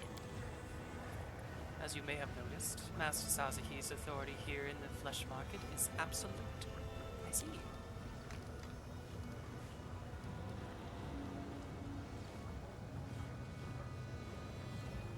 Who are you, demon? The demon answers with a lengthy, barking tirade as the interpreter listens carefully to every grunt. Master Sarzakis comes from a remote corner of the Abyss extremely far from these parts. Practically no one in all of Elishinia has heard of the magnificent place that is Master Sarzakis' homeland. He would happily return there because that place is superior to all other realms of the Abyss. However, Master Sarzakis found himself fascinated with the concept of slavery. In his homeland, the idea of owning other sentient beings does not exist. The common practice there is to kill anyone who is not like you. Master Sarzakis has spent a lot of time studying the sophisticated art of slaveholding and has become the most respected slave trader in the whole of Alishinra. God damn it, if this isn't some fucking 1800s eugenics textbook that I'm reading, I don't know what I am. He was fascinated by the scientific concept of owning other people. God damn it.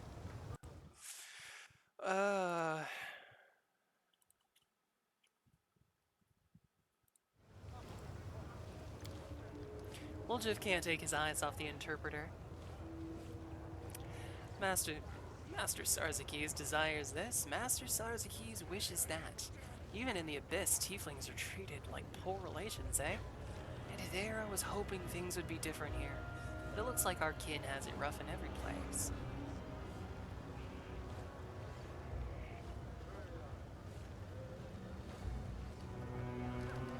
I tell Master Sarzakis it's wrong to treat living beings like this.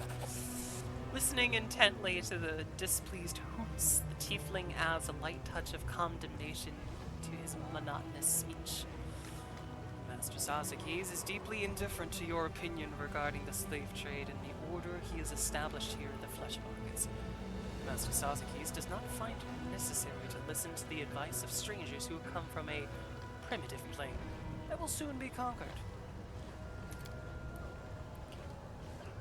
Sarzaki's displeased growl makes everyone turn around and their eyes are filled with fear and readiness to flee immediately. Why did Hepzimira and Shamira buy your slaves? Lady Hepzimira is extremely secretive. No one knows what she's up to, and no one wants to ask unnecessary questions because Hepzimira has already proven she is quite powerful.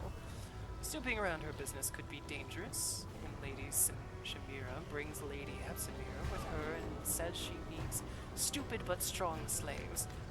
Master Sazakis never asks a question and does not hold grudge for the meatball nickname. Master Sazakis is a very wise and shows restraint.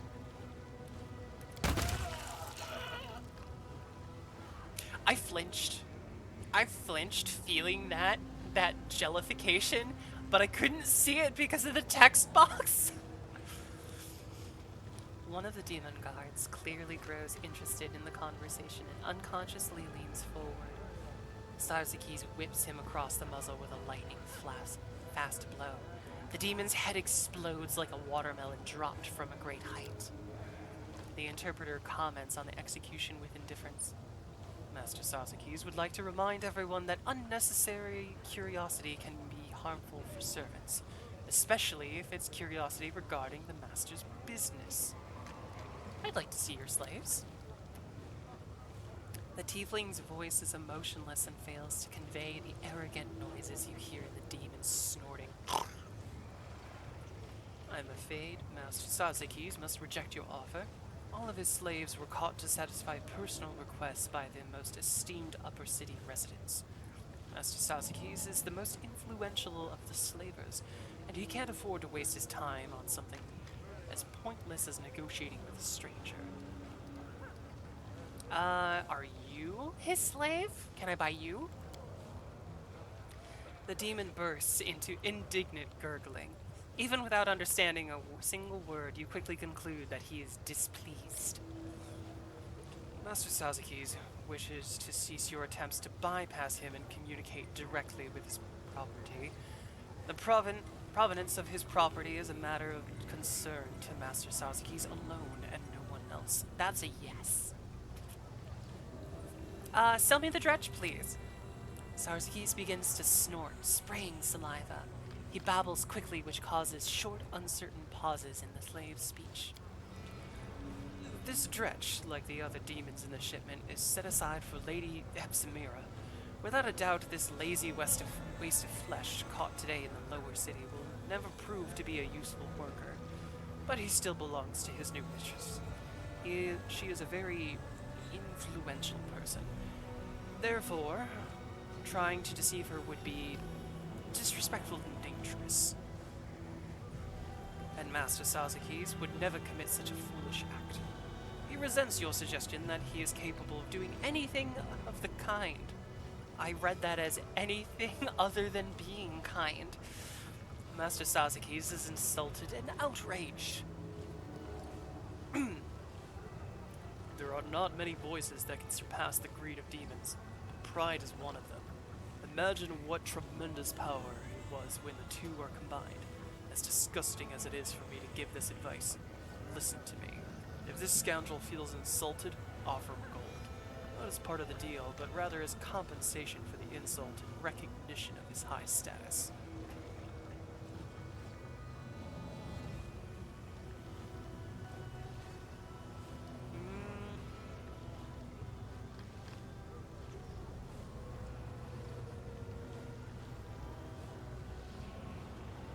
Master save the queens?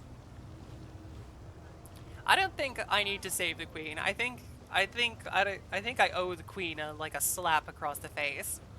I bet Saris would try and buy a dragon. I would. I would. Especially if they were a bad dragon. Needed taming. Some breaking in. Fuck the queen? No! I don't want to fuck the queen! She threw me into the abyss. I was nothing but nice and courteous and open to her, and she was like, get.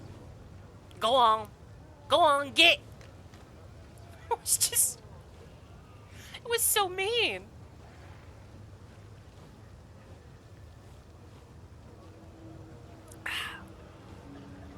I'm buying a bad dragon. Yes. I'm not into gilfs. Grandma Galfrey. Perhaps gold can compensate for the insult I've inflicted. The demon's grumbling abates slightly as a flicker of greed appears in his eyes.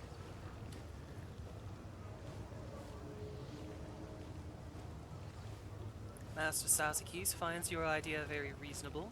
He kindly agrees to accept the sum of 30,000 gold coins to atone for the insult you've inflicted. Taking into account your unfamiliarity with local customs, Master Sarzakis will not demand your hand or eye in recompense. For his part, Master Sarzakis considers it undesirable to keep this dretch in his stock, for it was the cause of your disagreement. As a gesture of reconciliation, he would immediately release him and drive out so this unpleasant incident may be considered settled and forgotten. Sure, man. The tiefling translates Sarzaki's satisfied snort, though it is wholly unnecessary. You understand its meaning perfectly well. Master Sazakis congratulates you on a successful purchase. I own you now, Suture!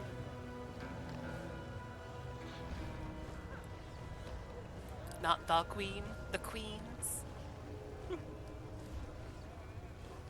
The dredge approaches you, glancing cautiously around. He mumbles in a quiet voice so that only you can hear his words. I have no idea why Absamira needs slaves, but from what I've heard, they don't live long. Becoming her property is a death sentence, no doubt about it. Meaning you saved me. So, I guess The suture appears confused. It seems this miscreation is not accustomed to being shown mercy and simply doesn't know how to express his thanks.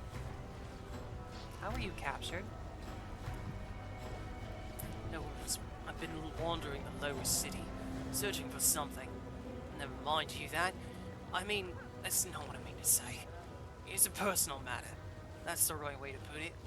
So I was roaming around, chatting with all and sundry when the slave hunters appeared and started chasing us. They threw those who survived in a cage and brought us here. This is a typical occurrence in the Abyss. Social dynamics, it's called. The strong enslave the weak. What were you looking for? The dredge throws a suspicious glance at you. Don't ask. It's none of your business. What will we do now? With a gloomy glance at you, the suture gives a vague answer. I'll continue my search, I will. It won't be easy, but I'll prove to her that I'm smarter and wilier than she thinks. The dredge's expression is determined and even severe. Farewell. The suture hesitates, nervously scratching the back of his neck. He repeatedly opens his mouth to say something, but nothing comes out. Finally, he starts to mumble incoherently. You... Just be careful. That's all I'm saying. With a martyr sigh, the suture turns around, relieved to lose himself once again in Alishinria's warren of alleyways.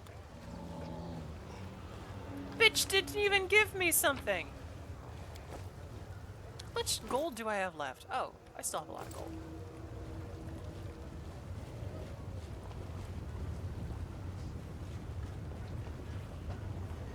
Okay, Black Mask is who else I have to talk to. Let's talk to all of the slave traders and see how much gold we can just fucking blow on the market. The eyes of a translucent Merilith carefully observe her surroundings. It seems this is not merely an image, but a projection of the creature's consciousness. while her physical body is located somewhere far away from here. Next to the monolith fidgets a shriveled mandragora, which utters the occasional displeased shriek. Ah, a visitor from another plane. I am Ramisa, also known as the Sloughed Skin, and I am no simple vendor, but a true artist of the slave trade. My warehouse currently stands empty, but we can always arrange for a custom order. Would you like to acquire? Perhaps your enemy's son or daughter, bound by magic and powerless in the face of anything you might wish to do to them. An attractive person who once dared reject you, the little brat who bullied you as a child. Oh, Shinra is a city where your dreams come true. The Maryland licks her lips, especially if they are dirty, bloody, sweet dreams of possession or revenge. What do you mean by artists of the slave trade? While others trade for material gain, I do it for art. Unlike others, I'm not involved in the faceless shipment of goods. Each slave who passes through my hands has personality. Each sale is a spiritual experience. Not long ago, I sent my hunters to track down and capture a brave rebel fighting for the freedom of his people. And then I sold him, chained and dressed as a pleasure slave, to the tyrant who enslaved his homeland. Some may call it cliché, but I call it a classic. So, what I see here is just your projection? Certainly. It is not safe to appear in the flesh markets in person, especially for someone like me. You see, before I switched to this line of work, I was a humble gardener. I used to grow mandragoras. The Maryland pats her ugly pet on the head. It is well known fact that mandragoras grow if you water an ordinary weed with demon blood, or if you plant it in a demon's corpse. The allies, lovers, and masters of those I turned into fertilizer are still searching for me. Thus, I conduct business remotely. In the same way, when I have slaves to sell, I first show their projections, and only after they're sold, do I deliver them to the buyer. That seems pretty reasonable. You know, work from home setup. I get it. It's efficient. Why do I keep flinching from the screeching? Because mandragores are supposed to make you flinch and shrivel when they go.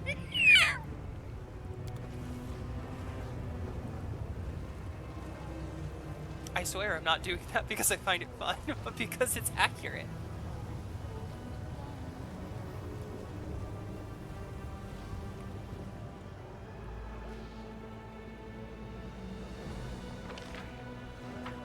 Okay, we already climbed up there. We already talked to that guy.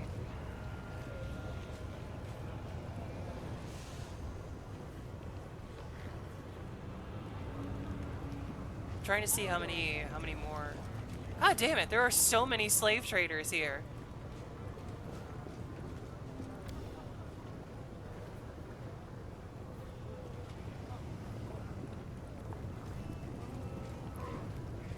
Don't make me spank you like you could. Krabus, the tall, thin vendor, is swathed in a loose black robe. He is not a demon, but it is impossible to determine his race. His expressionless and hairless face is covered in tattoos and looks as if it is made of wax. His eyes are motionless. As you approach, the black figure almost doubles over as he sweeps into a long bow. The vendor moves with supernatural delicacy and grace impossible for a human. He extends his arms, also covered in tattoos. The ink on his palms comes to life and forms the words, "Greetings. I am Krabus, vendor of magical lunatics." The voice of the hand sounds contemplative. I can sense shadows, evil shadows that once served their old master.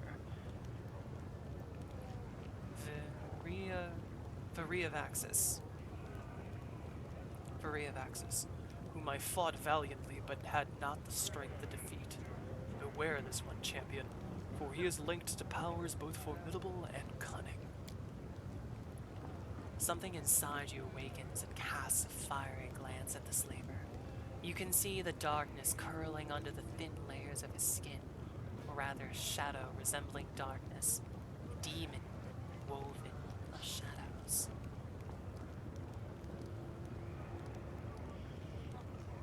Who are you and where did you come from? And where'd you go? 3 words appear on the vendor's palms. Krabus from everywhere. The secretive stranger smiles lifelessly and shrugs. His soft flowing movements are so smooth as if to be indiscernible, as if he were not a creature of flesh, but rather of melting wax. Also, I had a chestnut delivered into my arms. Chestnut, say hi! Say hi!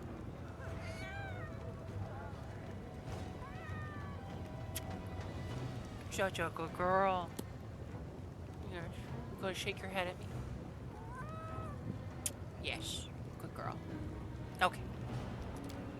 The slaver opens his mouth wide, and you see neither teeth nor tongue inside. The ink on his palm forms the words, I can communicate. What kind of slaves can you offer?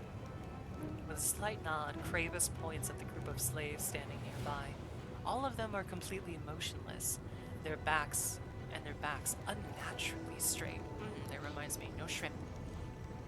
They seem to be drugged. Their eyes are entirely black, without a hint of pupil, and in the depths tiny blue sparks flicker, like stars in the night sky. From time to time, some of the slaves utter something uncanny, or barely comprehensible, then fall silent again. Tiny ink glyphs begin to appear rapidly on the slaver's palm, as if drawn by a skilled scribe. But lunatics. Magical ingredients for ritual sacrifices. Dissolved in blood. Fermentation finished. Distillation finished. Deposited into practically self-propelled storage units inside the slaves' bodies. High magic potential. The goods were examined and certified by esteemed Willidus. Approved for trading. Oh, Willidus! That's the guy that we're supposed to go kill for Greybor! I can sense darkness inside them. Not mundane darkness, which is merely the absence of light, but an embodied darkness that begets evil and possesses awareness instead of being empty and nothing. What cursed substances did he pump into these unfortunates? Keep an eye on them, for the darkness inside them waits for the right moment to be born into this world. What have you done to these slaves and why? Snakes made of letters crawl over Kravis' hands. They are no longer slaves. They are vessels of magic. Their body fluids were drained and replaced by potions and decoctions imbued with energies. Their dried mummies were filled with the dampness of magic, and dehydrated brains were filled with the mysteries of the universe. Top quality, Narindrian, as long as they are here in Alushinra. Show me your magical wares. The slaver gives you another low bow. One of his eyes suddenly rolls out of its socket. With a neat, gentle movement, Kravis touches the eyeball and returns it to its normal place, and then he points to his wares. Oh, sweet! Dude's got the goods!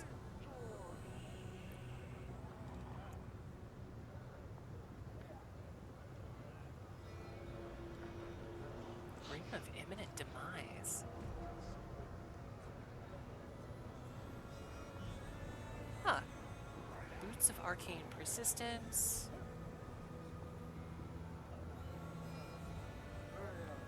That's actually pretty good.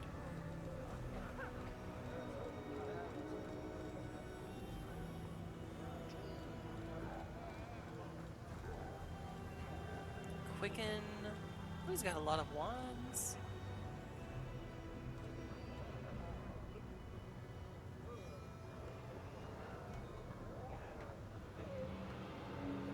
Give me that. Give me that. I would like to be able to teleport here instead of having to walk here every single freaking time.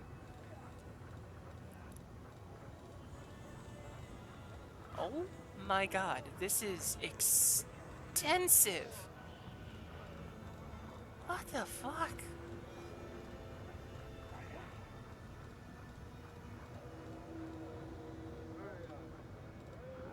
My dude, I am... Holy shit.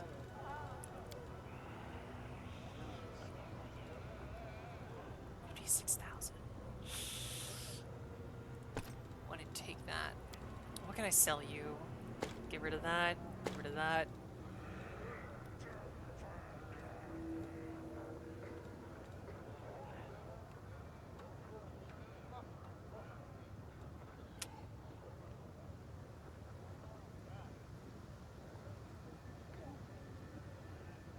You can have the Defiler. I don't think I'm going to use a Defiler mace. Scimitar +2, the Masterwork stuff, Faith Bearer, Reeking Heart.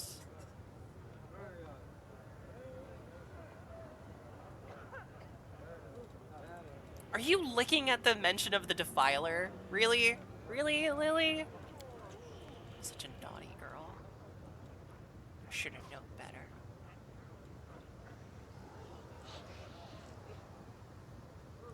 I don't use heavy shields.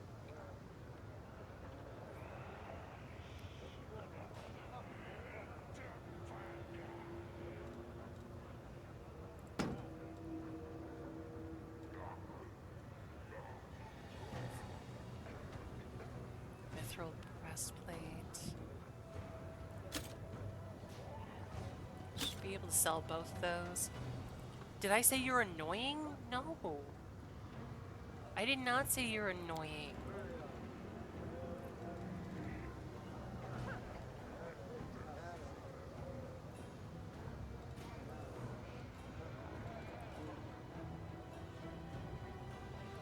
I actually don't want that cloak at all. Librarian's cloak. Interesting.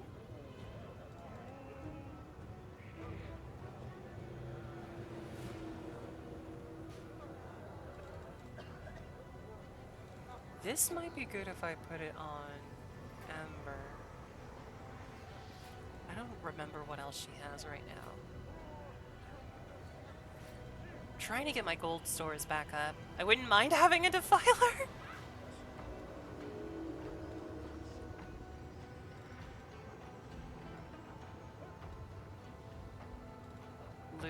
Lewd. You all lewd.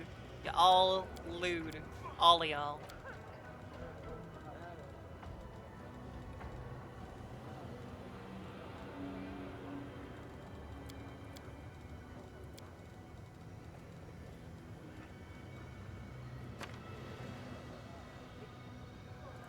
Oh hey, I made money on that deal.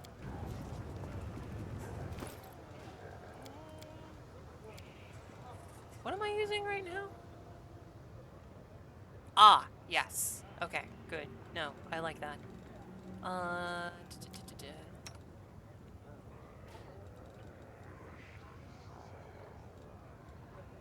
That's the AC bonus.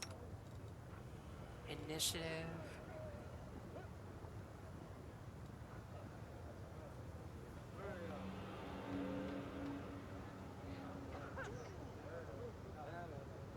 Ooh, should I give that to my leopard? No, we're gonna give that one. Jaws of the Jackal. Grants a profane vigor effect and +2 bonus to natural armor to all evil creatures summoned by the wearer of this gauntlet. Oh my, okay. Enduring Wizard. Big game.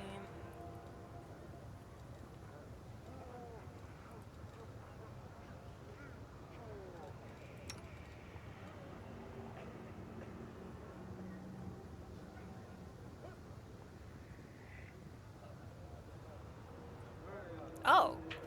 Oh. Switch that back out. No wonder that I... Ah, damn it.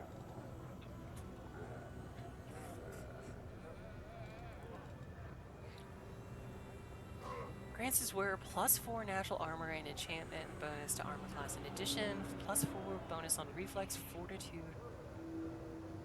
Ugh. That's... I'm not sure I like that.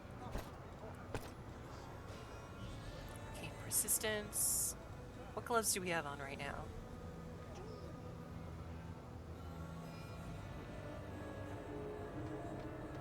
Ooh, do we want...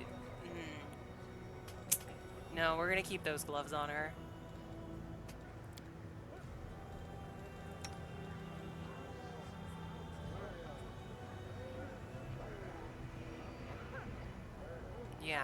Yeah, we're gonna keep those gloves on her.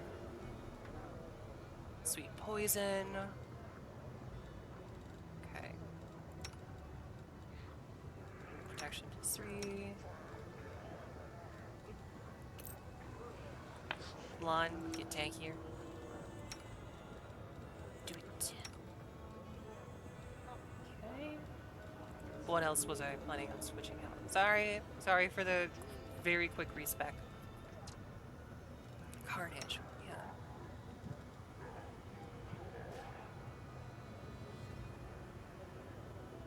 When using scrolls, yeah, we're not using scrolls.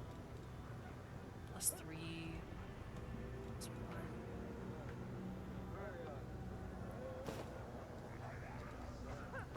Yeah, we're gonna give that to Ember. Let's see. Here we go. Better bracers. I think. Yes, you've got the bestest bracers. Okay. Good. Good. Oh, woo? But we know you love us for it, Cirrus. I do. I do love you guys for it.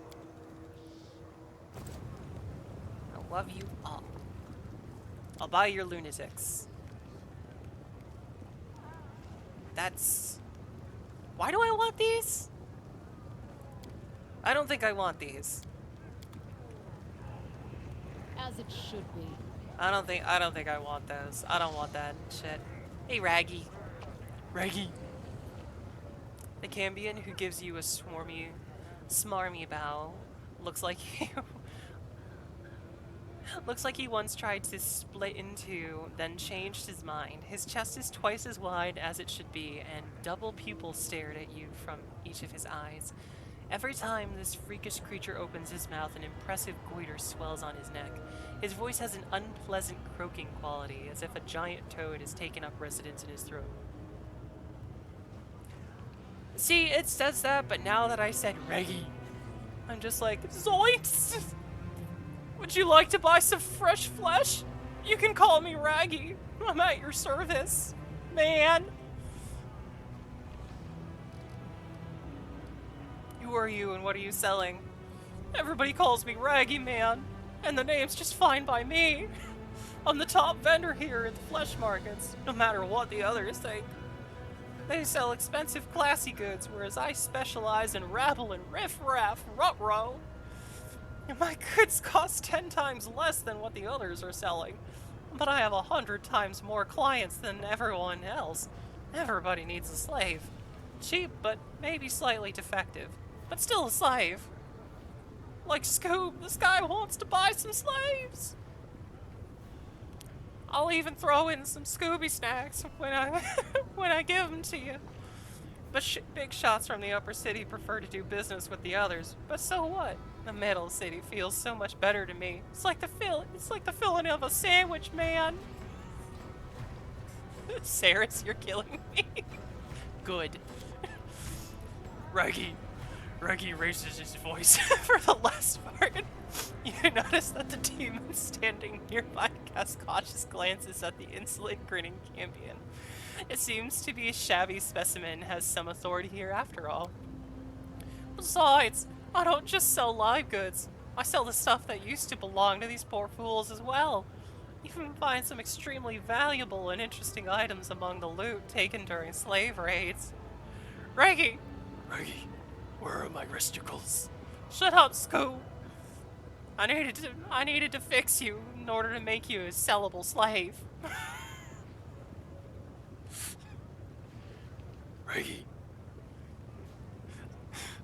Reggie, some people want a non-neutered dog. I can't say that. I can't say that in Scoob's voice. With a casual nod towards Ember, the demon grimaces with disgust. Incidentally, I'm willing to take this crippled waif off your hands. If you expect to sell her yourself, don't bother.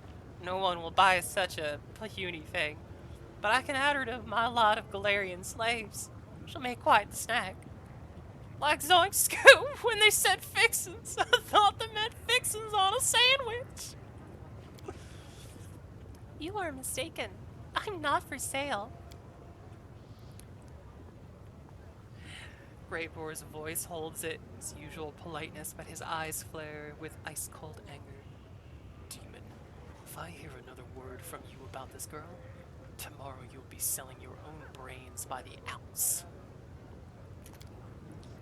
Casting an assessing glance at the dwarf, the demon stretches his lips in an unnaturally wide smile. Your bodyguard has quite the temper.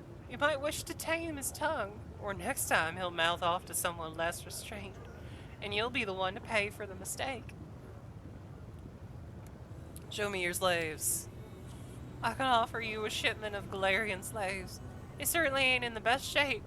Galarians are notorious for their fragility, but torturing them is fun. They make great snacks.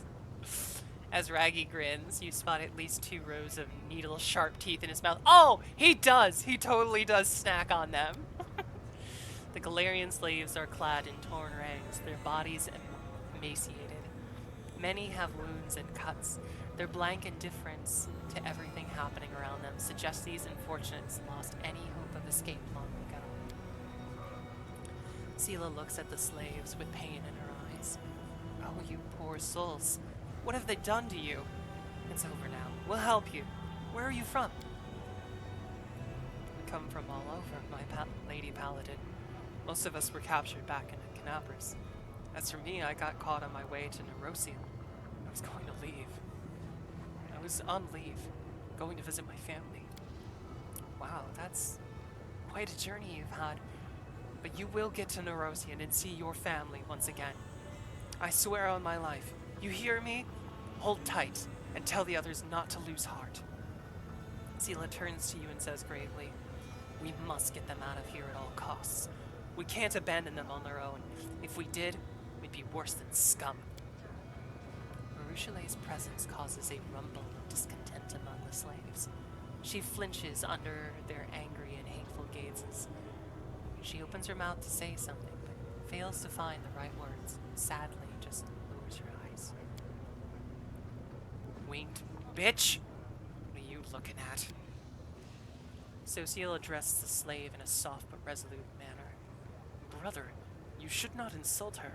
She has repented and now fights for a righteous cause. She is a good friend and a worthy crusader.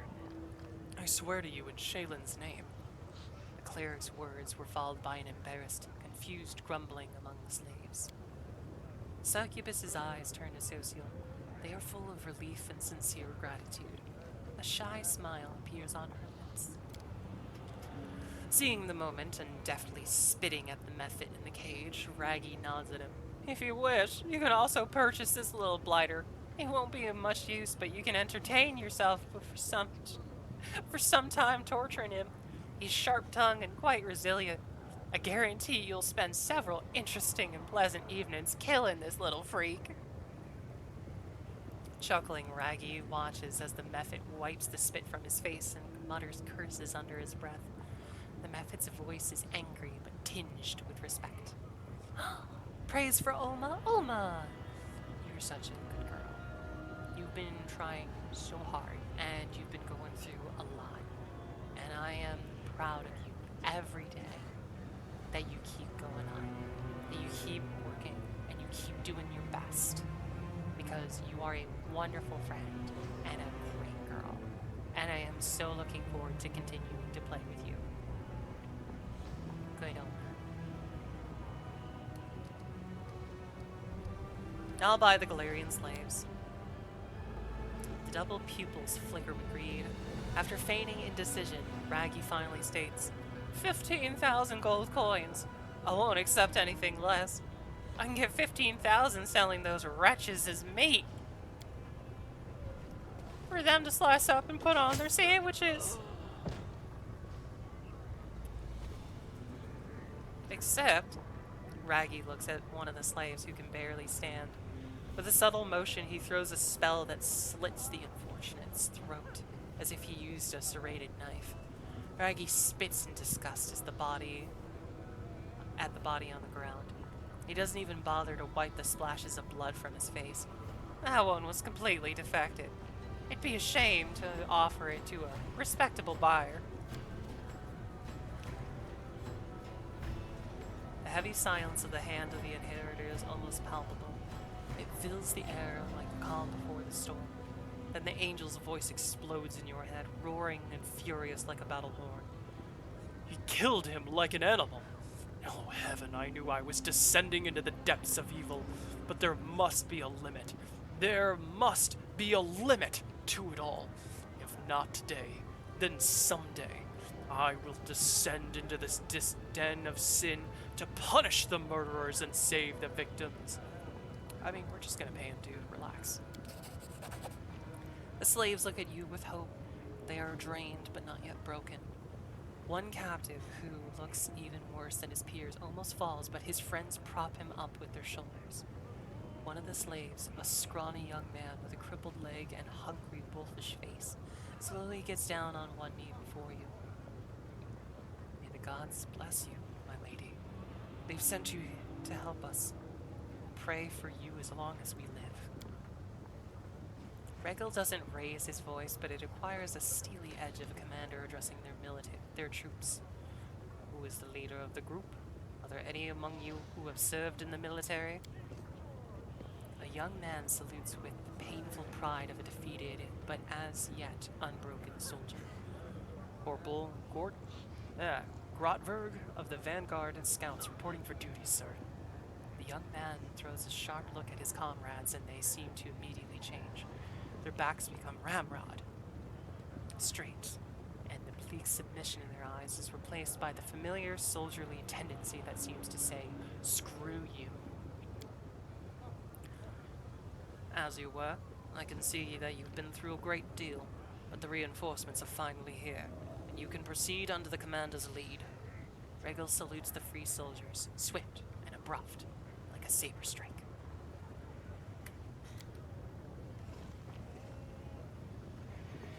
You should. Everyone grab a snack. Grab a snack. We're in this for the long haul. Darren looks at Regal with a sly grin. Hasn't it crossed your mind, Paralector, that among these slaves there may be those who, horrors of horrors, chose to surrender to the demons? And now you're saluting them? The Inquisition will deal with that back on Galarian. Those who were captured while unconscious, who fought to the end or were abducted against their will, they won't have any trouble. Those who succumbed to fear and surrendered will be executed, but at least they will die by the hands of their fellow soldiers instead of as slaves tortured to death by demons. A decent death.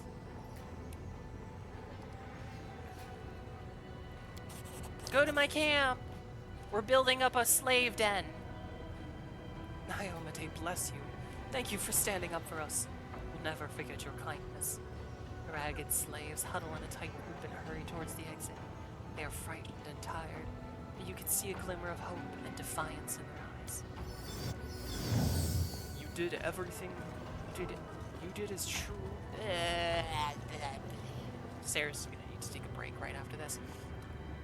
You did it as every true Galarian should, by saving the people from your homeworld from slavery. Thanks to people like you, my heart holds no doubts that we will emerge victorious from this struggle. Cool, man. I still want to trade with the shady dude. Give me the method. Give me the method.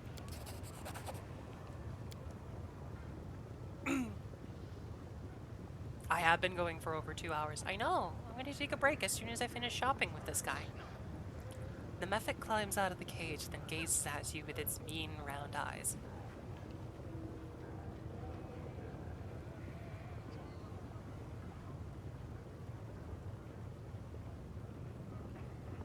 The Mephit climbs out of the cage and looks at you with mean, round eyes. So you just bought me, eh? Meaning I'm your slave now? That's funny. Why don't you just go... You missed the colorful ending of the phrase. Because in trying to avoid your retribution, the method spreads its wings and soars upward, becoming nothing but a dark speck in the sky within moments.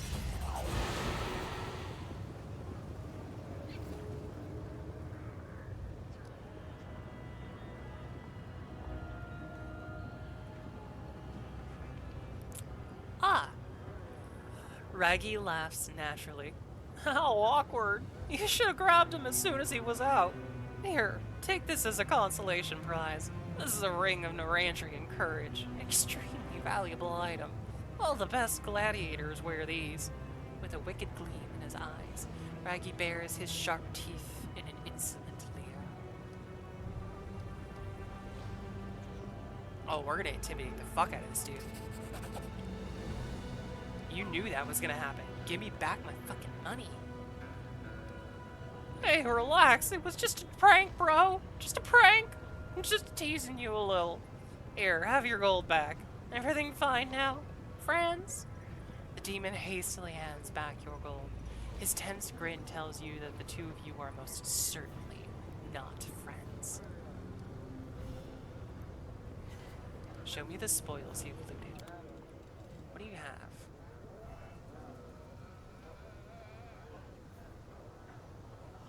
Oh my, that is a good shirt for Ember. Amulet of Quick Draw. Ooh, give. Rude Stopper? What? Whenever the wielder of this +5 heavy crossbow lands a hit, the enemy must pass a will saving throw or become unable to cast spells or attack for 1 round. It stops people from being rude. I already bought a gold coin from someone else, dude. Call to violence, mother, I crave violence.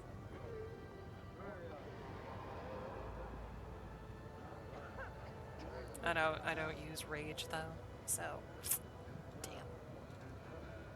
Rusty Dawn. Ew.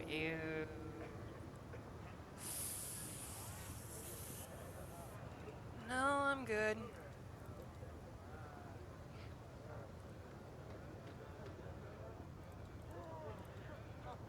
I will, however, buy your lockpicks. Ember, what are you wearing right now for a shirt? +2 to spell penetration.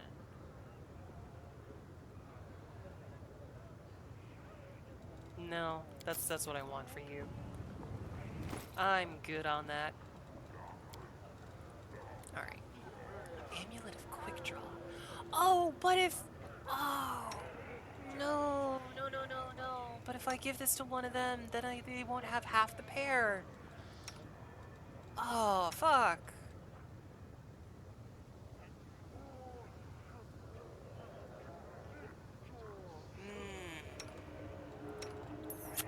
Then I'll have to actually use something else. Damn it. 27, 34. I mean, you could do with better natural armor. So what if we swap stuff out like this? Amulet of Quick Draw. Insight bonus against attack and damage rolls with ranged weapons against larger and bigger enemies, and high... Yeah, I can live with that. Okay. We're gonna do a quick save. And Sarah's is gonna take a second to grab it. Use the bathroom real quick, grab a snack. And everybody, please relax, and we'll be back real soon. Alright, be right back.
big stretches. Big kitty stretches. Everybody stretch.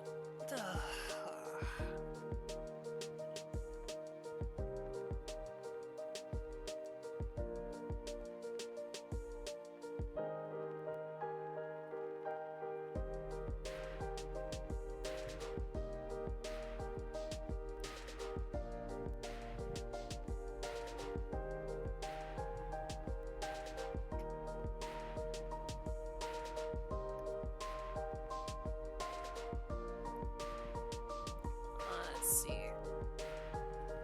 Get us back here.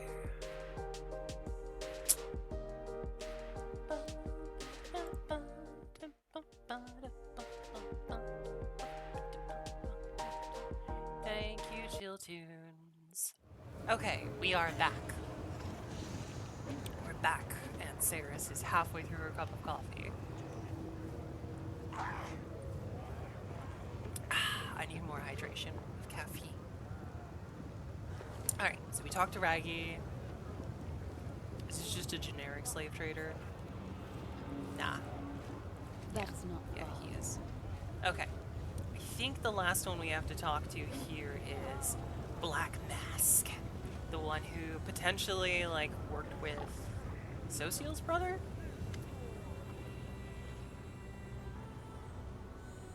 Falcon! Hello! Welcome! Welcome! It just occurred to me that I don't think you've heard my voice before. Hearing it in the thing that Robin posted earlier today was probably the first time you heard it. Welcome to the stream. I am, as you can tell by my hat here, I am a dumb cat in a box. A stern-looking demon stands before you, bristling with what seems an arsenal of weapons, and his copious scars suggest he's been hacked to pieces more than once. His face is hidden under a grotesque obsidian mask attached to his flesh by thin straps ending in hooks. The hooks are threaded into the skin, and the wounds bleed profusely as if inflicted mere moments ago. The mask resembles a sinister black mollusk enveloping the face of its victims. When he speaks, the slaver's voice is muffled. Greetings, stranger. I am William, legend of the Evangelist. Are you looking to buy some slaves, or do you need weapons for yourself and your servants? I don't care if you guys can understand that, I'm sticking with that bit. The young cleric resolutely stares into the slaver's eyes. My brother Trevor was abducted by a demon in a black mask. Was that you? Weirlong sniffs the air. Well, that face, that scent. Yes, I remember him. He was a strong fighter, a dangerous one. I made good money when I sold him. This is a stupid bit, but I have to commit now? Where is he now? To whom did you sell him? Answer me, you monster! Don't be rude, young mortal. Unless you want to meet your death sooner than you expected. I was only one guy, the Battle Bliss. Do you want to know what became of him? Find out at the arena. In the arena? Socio looks at you stricken. So those beasts made him. Oh, Shaylin, what cruel mockery. But he's still alive, and that is all that matters. We can't waste time. We must get him out of there before it's too late.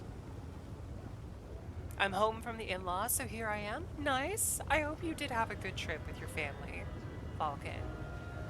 I hope it went well. That pizza that you posted looked absolutely yummy. Actually, it made me want pizza again, but I already had pizza to celebrate work getting done. Let's see. Who are you? I will Blackness. I was the champion of the arena, and I fought and killed in the name of my mistress Shamira. God, I just realized how stupid I look with the lead motion shackle over my face. I worshipped her. I was a slave and her bodyguard. She was flattered by the many killings dedicated to her honor, and by the shouts of the crowd chanting her name. But then I had a dark revelation. I realized Shanira was not worthy of my worship. She owned me, but my true mistress was the one that entered the arena with me.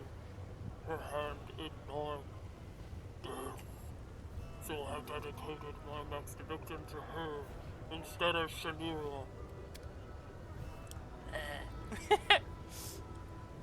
My mistress was enraged. She arranged a fight in the arena. When I had no hope of winning, I was hacked and caught, torn apart, choked, ground to dust by magic, and impaled on spears. But I returned. I did not die. My remains were stitched back together, piece by piece. Death was with me today, and I returned even more powerful. If you strike me down, I shall become more powerful than you've ever imagined. But the fights lost their appeal after that. An immortal gains no glory fighting mortals. So I left the arena. I am no longer killed by my own hand. Now, I offer my gifts to death, and by the hand of the gladiators, I train, I take their names and their dreams, and in return I give them weapons and the dark revelation of death. God, not even my subtitle machine can understand what the fuck I'm saying. I can only imagine what this sounds like on the stream. It's probably just...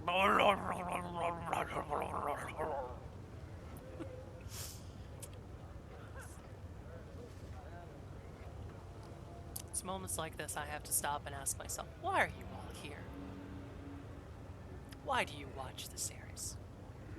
Why do you watch this dumb cat do dumb things on the internet? What is that mask you wear? The first champion fought wearing this mask. The final champion will fight wearing it on the day the world will cease to exist. In this mask, I was invincible, and I conquered the battle bliss and made Arashina bow for me. I thought to pass it to Genderfuck, my apprentice, but despite his many talents in the art of killing, he loved his life far too much. He was afraid of death, too frightened to fight me and take the mask. He was not a true gladiator, not a real champion, but no one aside from the true children of the arena are capable of understanding this. Do I just sound like Tom Hardy? Do I sound like Bane? I say as I cough, both my voice raspy and muffled. This mask is strikingly different from the ones that were looking to solve the riddles of the nameless runes. Still, it's unique. I would like to examine it. Honor, demon.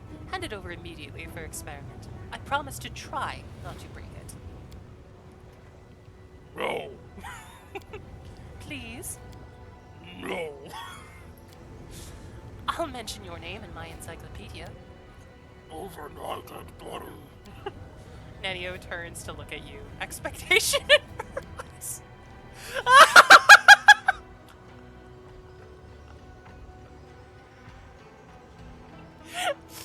Among us thieflings, pulling a bait and switch like that gets you punched into the face. Yeah, no, fuck it. We're doing this for science. I am a gladiator. When I see death coming, I do not flee. I kiss her dry lips with passion. The arena is eternal, and thus we are also eternal. Kill me and you will be able to wear this mask. Gladiators grab their weapons. Defend your masters, brothers and sisters. Show them that you're worth the crowd will fight for... And the crowd will fight for the right to buy you, and the arena will bow before your might. I like to point out, good sir, I already conquered the battle bliss. That mask is rightfully mine anyways.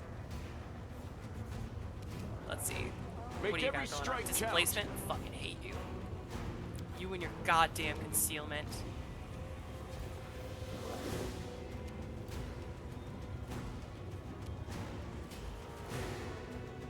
Let's see here. Turn on rapid shot and the damage. Let's see how many of these we can just take care of. You've crossed the wrong mongrel.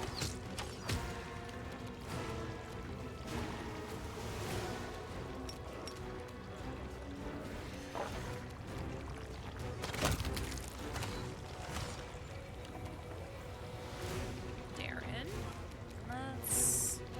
It's time to pray.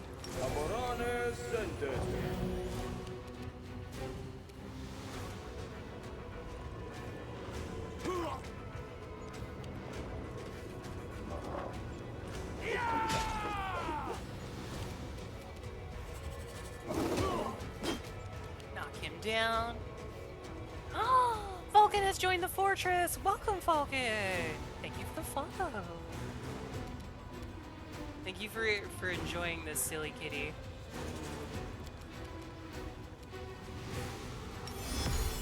Attacks. Oh, I have no music left. Damn it. I have no music left, but you know what I do have left, good sir?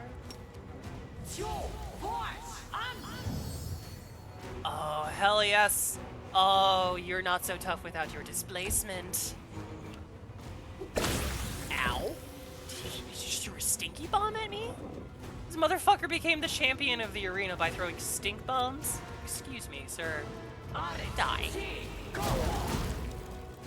Ember chunking him down on less than half health. Okay, yeah.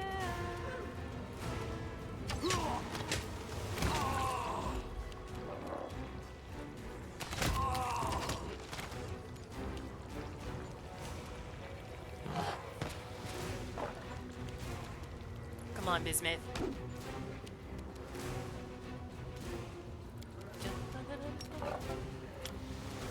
He still has a high touch AC. Can we instrument of freedom him? I don't want to get close. Hey, that worked. I mean, he's still got 5 hit points and probably some more bombs. I love it when people die from that stuff. Oh, that's beautiful. Give me the mask. Where Long's lifeless body lies at your feet, a bloody mist rises from his wounds. It is impossible to survive such wounds, yet you hear a voice coming from beneath the obsidian mask. Didn't I tell you I am immortal? You've killed this body, but I'm still here, in front of you. The mask grins and winks at you. It looks like an ordinary mask, but is it really? Let's conduct an experiment. Nenyo carefully examines the mask of the face. Mask on the face of the dead demons. It smells of decomposing flesh. Quite specific. Tastes like... rotten meat. Ah! Oh! What are you doing, you stupid creature? Take your tongue out of my eye socket immediately! Please avert your gazes while I throw up. Suddenly, I feel happy that I was born a simple, regular, totally unremarkable mongrel. Nenyo wipes her mouth with her hand. Here's my verdict. That is an ordinary mask that contains an evil spirit with a tendency to mentally subjugate any person who wears it. The experiment is concluded. Thank you for your attention, everyone.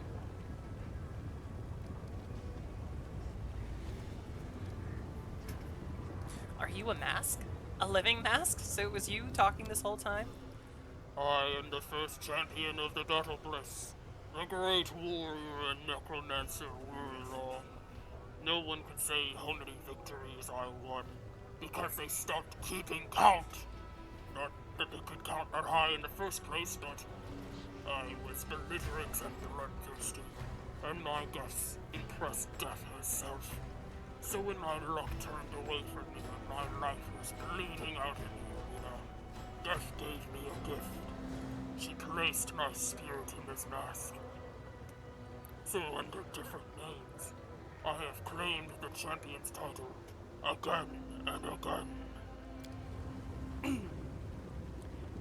I see it, you're not the hero you picture yourself.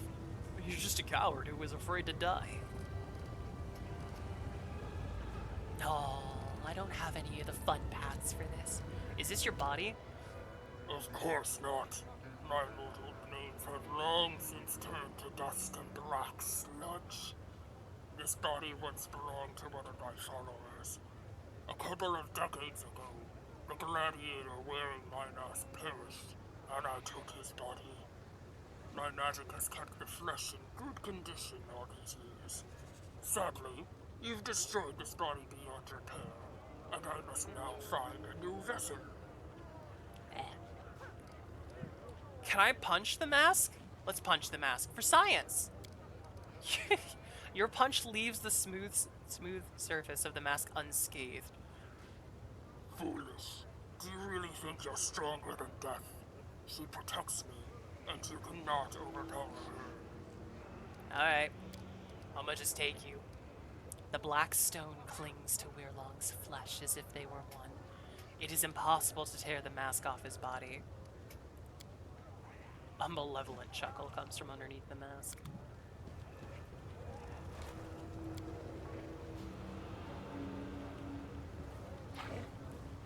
Soon, a new fool will put on the black mask. For a while, they will wear me, but before long, it will be I who is wearing their body. Cool, man. Is that all you have to say? Did I just I can't just leave this here, right? Right?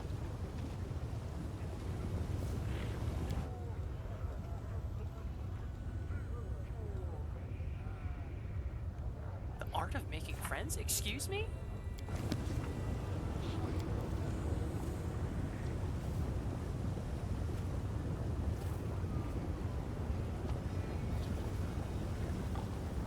Oh, okay, I gotta become a little bit more famous, and I guess...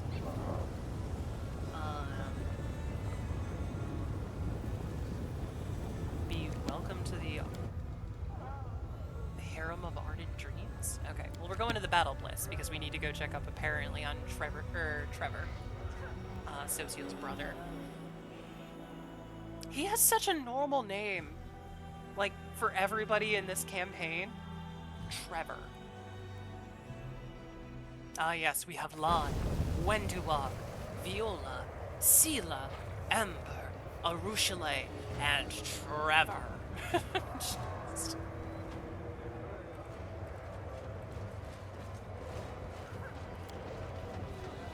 Into the Battle Bliss, everybody. I thought I was done here. Just when I think I'm done, they pull me back in.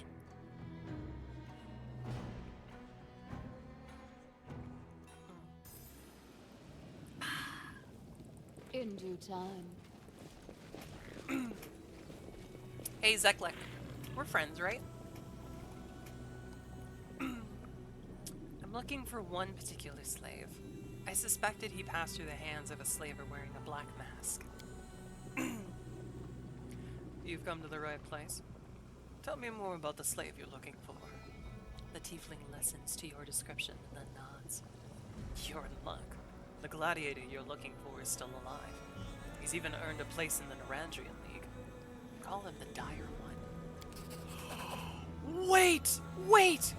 He was that crazy bastard! In the cell! How did Social not recognize his own brother? In fact, you've probably already met him. How ironic. In the arena, Social looks at you stricken. So these beasts made him. Oh, Shaylin, what a cruel mockery. But he's still alive. And that's all that matters. We can't waste time. We must get him out of there before it's too late. Alright, I gotta go.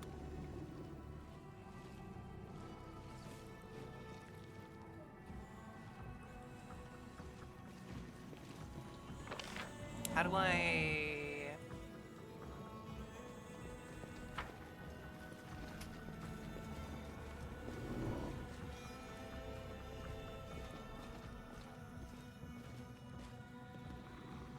Do I have to, like, physically go into the arena? What's going on here?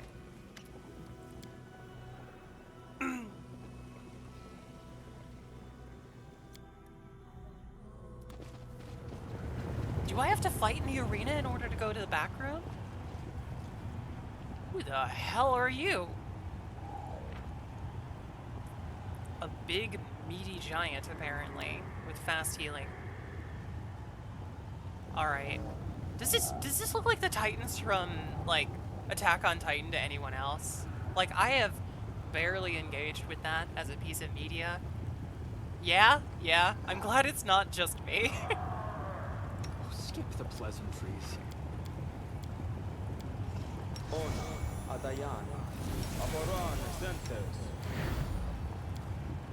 We will win this war. Ona Adayana. Amranda Gracio. All according to plan. I will help where I can. Ugh. Did I mess up again?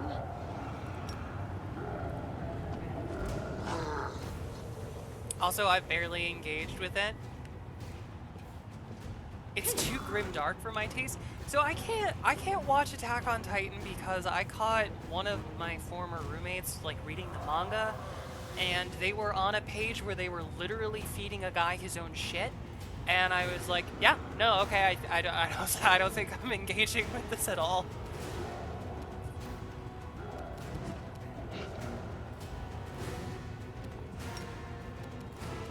You won't survive me. Immune to bleed. Great. The first OP is fire though.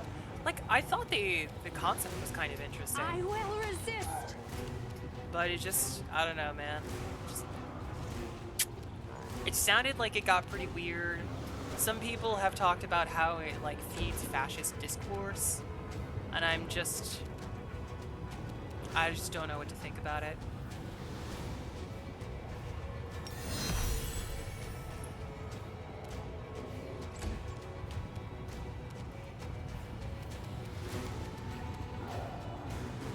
Can I activate my reach? No. I don't have.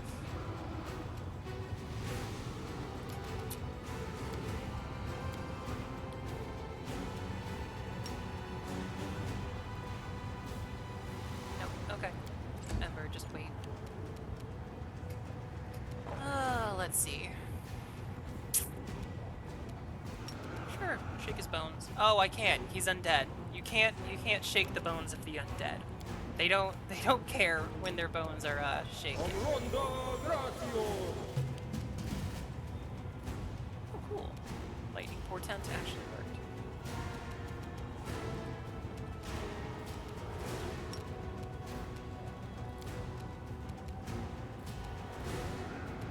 Switch over to Deadeye. Endure this. Shot. Prepare yourself. There we go. That was a nice, easy fight. Huzzah! I'll go ahead. Can we go into the back rooms now, please?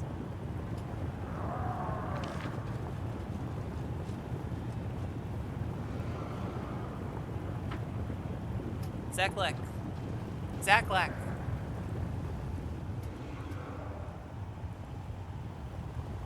Yo.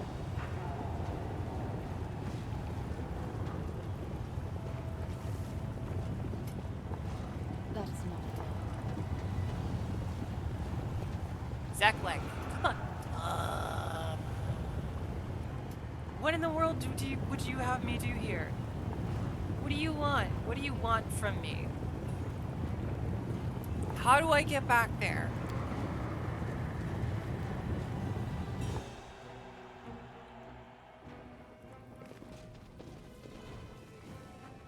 all according to plan.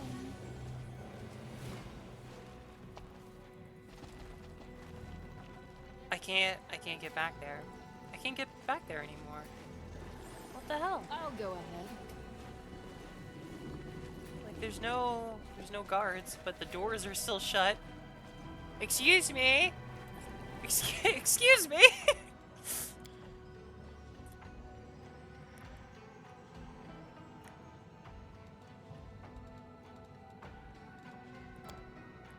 Let's see.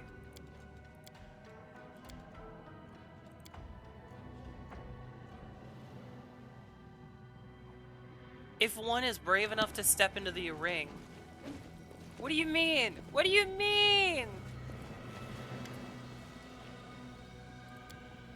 How many times do I need to keep doing this? Until I just face the dire one?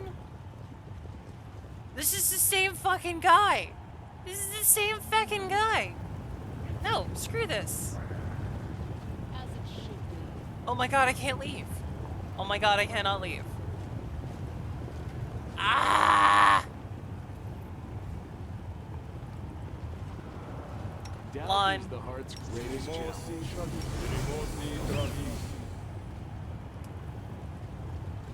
Meditate on your mistakes. It might make you feel better.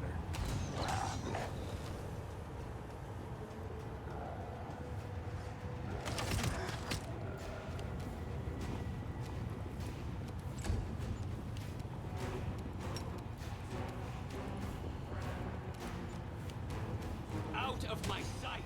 What am I supposed to do? Am I supposed to like leave and rest and come back? What would you have me do, game?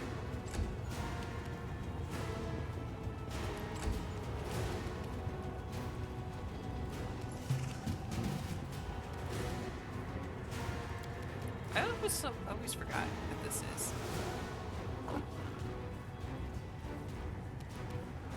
Ah. Make every strike count. See? See, that's it. I just have to fucking... I'm curious. Okay, cool, man. Do I... Ah! Did I mess it up? Did I mess it up because I did the Battle Bliss thing before I talked to, like, the Flesh Market people? That's What is not going fun. on? Talk to the citizens. Yeah. Shouldn't you guys be a little bit more excited to see me? I am literally the champion of the Battle Bliss Arena. Zeklik. Oh my goodness. Fine. In due Fine. time. Fine. I'm leaving. I'm leaving. I don't like any of you anyways.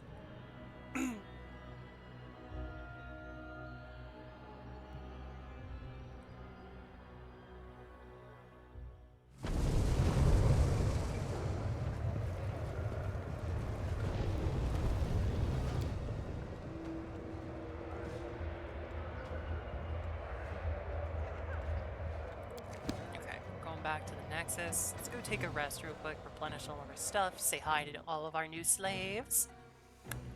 By that I mean companions.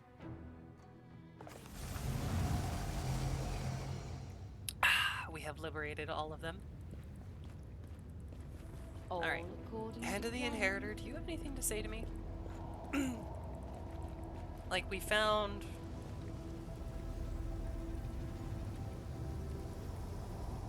Okay, there's nobody I'll new go hanging ahead. up here. Hand of the Inheritor.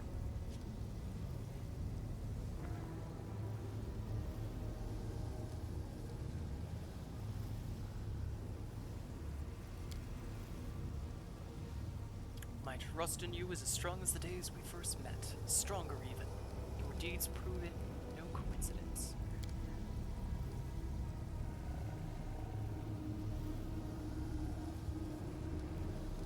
Okay, so I'm known in, like, lower and mid-city. I am As not it should known in the highest of courts yet. Okay, fair. But, like, how do?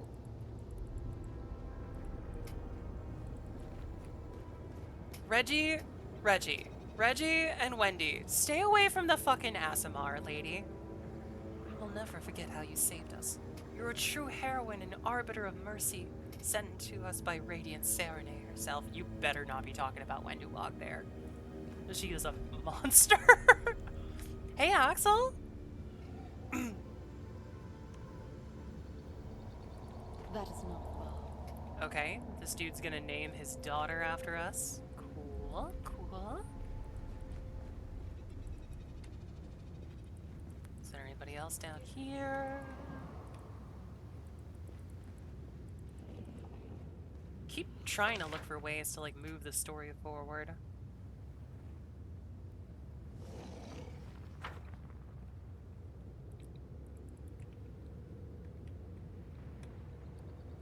How you doing, Axel? Is it still morning where you are? No, it's just turned afternoon. I'll go ahead. Hello, pleasure slave. So uncomfy here. Nothing new from him. Nothing new from them.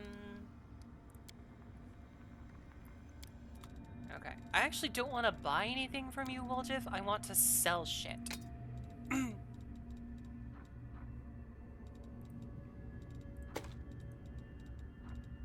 gonna sell the things that I don't want.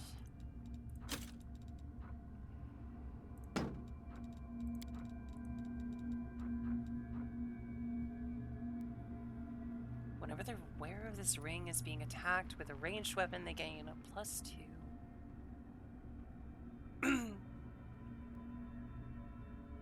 Oh, interesting. That's actually a pretty good ring. How am I? I'm doing pretty good, actually. I'm enjoying my Sunday. I'm enjoying getting back to Pathfinder. I am still a little lost, as usual.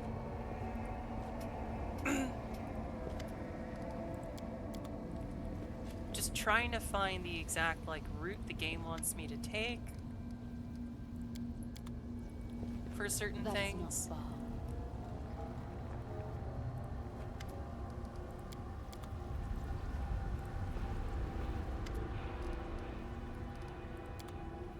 In due time. I don't think there's anybody up here, lurking around the mines. Nope. Okay. But yeah, so we hit a little bit of a slow block here.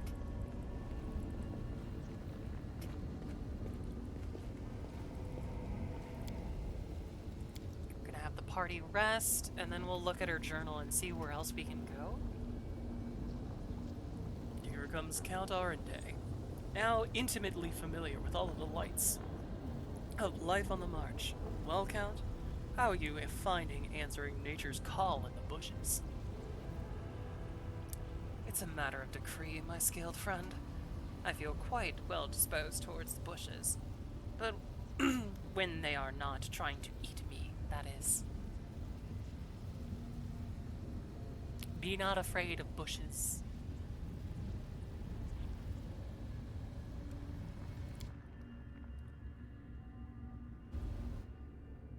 Okay, game auto-saved. Ah, Jesus.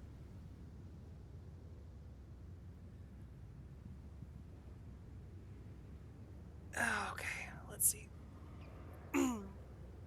I do not fear bushes, even the ones in nature. Woljif isn't looking at you.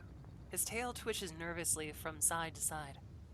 Chief, Woljif scratches at the back of his head, painstakingly choosing each word. I went someplace, you see.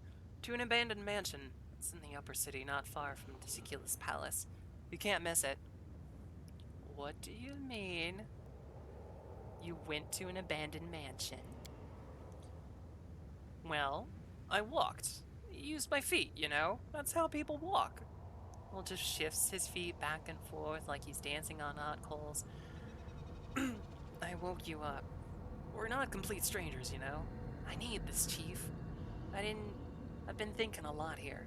About myself, and you, and the moon and the abyss, and... Yeah, alright, I'm lying. I didn't think. I tried not to think. Only the shadows started talking to me. Even when I didn't want it to. It told me where to go. It said I needed to come to terms with who I am. But maybe I don't want to understand.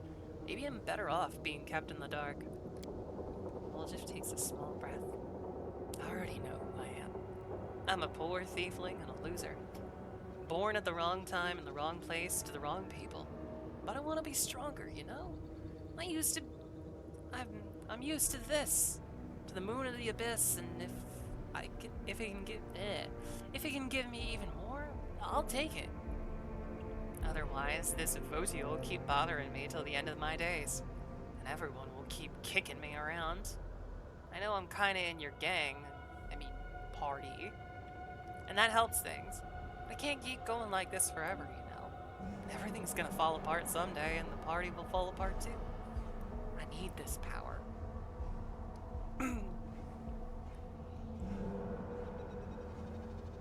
Your shadow spoke to you? What did it say? Here in the Abyss, the shadow's been completely different. It crawls out when it wants and makes sense when it talks. It says I got an inheritance, some power that can get rid of VOD once and for all. If I get it and I go to Yigfeli's old mansion in the upper city, and there's riches in it too, I'd never turn down a chest of gold, you know? Can I speak to your shadow? Yeah, no problem. Woljif concentrates trying to summon the shadow, but nothing happens. No, it's not working. It's like my shadow doesn't want to come out. Stubborn as a mule it's gotten, you know? It's okay, Woljif. We all have performance anxiety every so often. I'm coming with you. Woljif head shoots up. What? No, Chief. It's my business. I'll figure it out myself. I just told you because I don't know why. I wanted to tell you. I've already dragged you into a mess with Votiel. Just think of it like an apology, you know? But no more.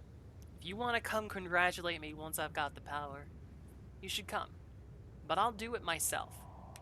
I don't want to get used to always running off to someone as soon as I need help. It's not normal. Thank you for the hydrate, noob.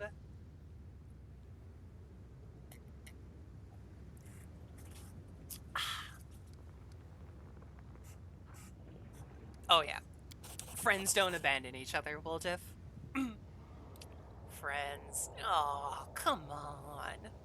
Woljif tries to turn away in embarrassment, trying not to grin. You know I don't believe in stuff like that. Come on then, if you're so desperate. You can stand and watch. You can act like you're my bodyguard if you want. I don't mind. Alright. I guess that's where we're going, then. Since the flesh markets thing doesn't seem to be working. God, why did it put me all the way down there for this talk?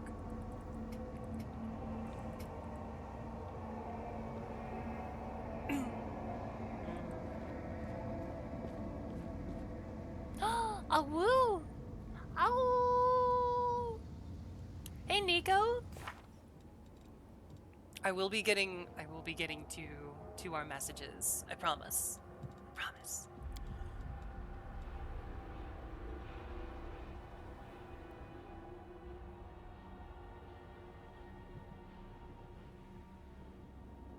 The Rotten Guttery.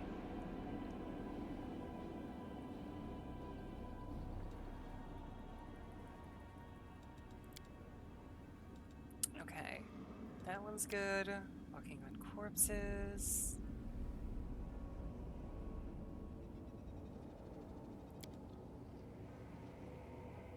Secure an audience with the harem of ardent dreams. I think that's where we're going after the mansion.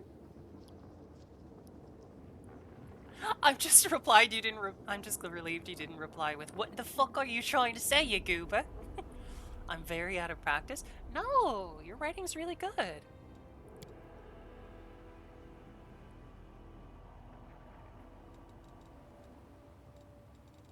Very good. Okay. Matter of reputation.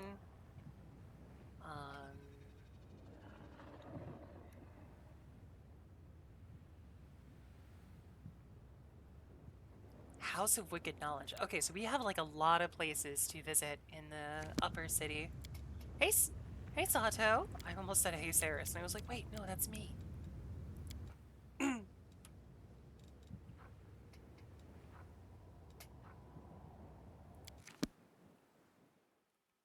Aw, you're welcome, Nico. How you doing, Sato? Welcome. How's your Sunday going, both of you?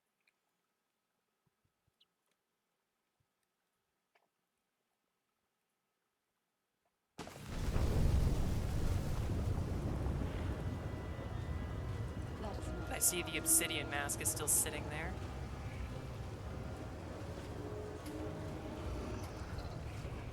Okay. Did I have anything else that I need to do? No. Not with you. Curse. Did we have any more dialogue? No. Sorry, guys. I'm just checking real quick. The sky is screaming at you? Does that mean that you have thunderstorms? I would love thunderstorms. How's Pathfinder? It's been fun. We killed the human trafficker, punished him for his crimes, and set a whole bunch of Asimars free. We bought a whole bunch of slaves and set them free. We went into the Battle of Bliss and fought a couple guys, trying to find Trevor. And now we're wandering around trying to figure out what the world we're doing. Can I go? Oh, the gates are open. I can just go up. Alright. Oh, this is such a fucking nightmare. To the Grim Mansion. Flesh markets. Asmar's house. Harem of Ardent Dreams. So that's actually where I need to go. Hopefully it breaks the humidity, but I doubt it. Tomorrow is supposed to be horrible.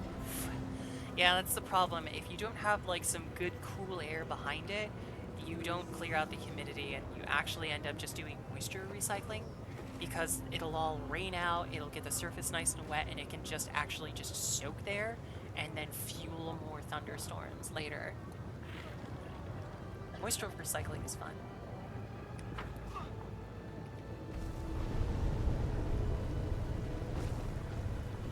I'll go ahead. Is this the place we're supposed to go with Woljeff?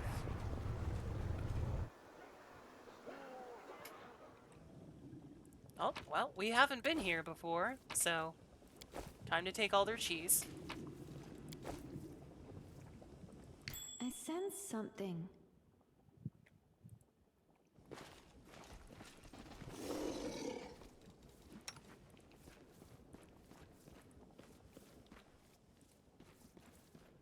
Please disarm the trap. I'm glad I was useful to you. There we go. Of course you are, Ushale baby. You're always useful to me.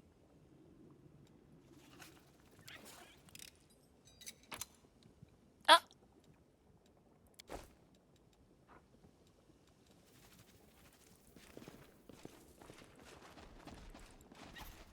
Hey, Darth!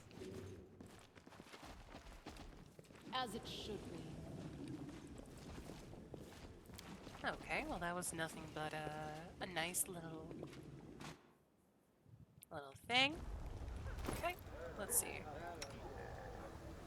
Poker resistance, we're going to +5. You've got a +4. You've got that, because I want you to be able to skin people.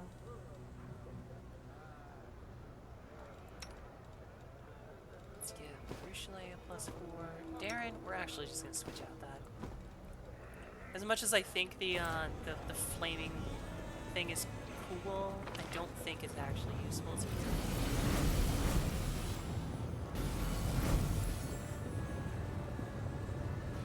Okay, so we need to go to the Harem of Ardent Dreams. How am I? I'm doing good. I'm doing good today.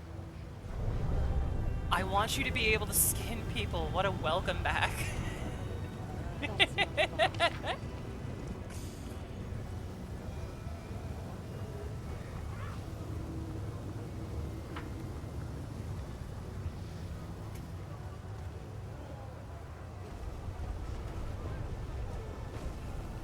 What can I say? You know, it's Lon's a mongrel, he has certain needs, and we're just doing our best to fulfill those needs.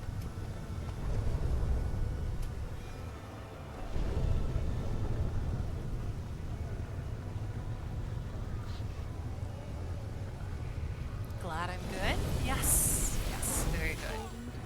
Very good. I had fun working with metal and stuff yesterday, so that was great.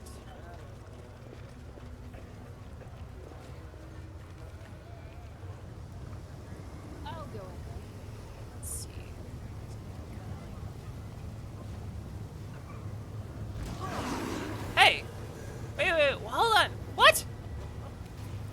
My first playthrough? Yes. Yes, Kanzerts. My first one. We are currently on Act 4?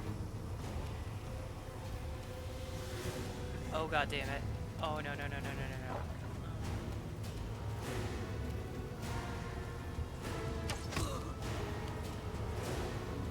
Ember. Speedy. Do me a favor and burn this. I deserve breaks like this. I'm gonna be editing a paper later today, so... breaks like this are indeed very nice. Immune. Incubus Butcher. Ruchelet. You shouldn't be here. Can I have you step in any direction? Desna, guide my hand. Alright, Darren, quick, you know what to do? Yes, also, Kanzerts, this is my first playthrough. We are on Act 4. I am a Kitsune bard, who mistakenly took the path of Aeon, despite the fact that I hate lawful characters. And so we're just kind of working our way through.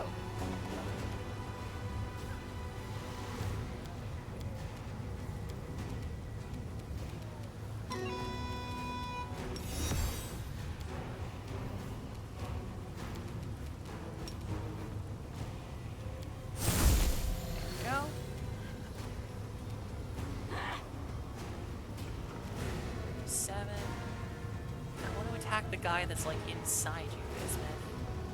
How do I do that?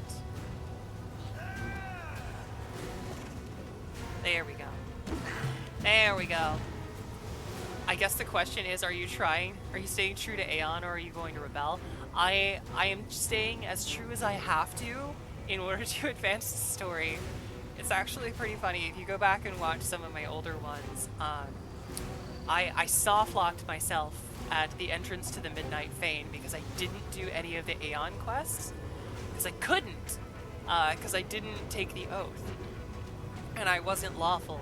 And I was stuck because my alignment was like neutral good, but like the neutral that's on the edge of chaos. So, man.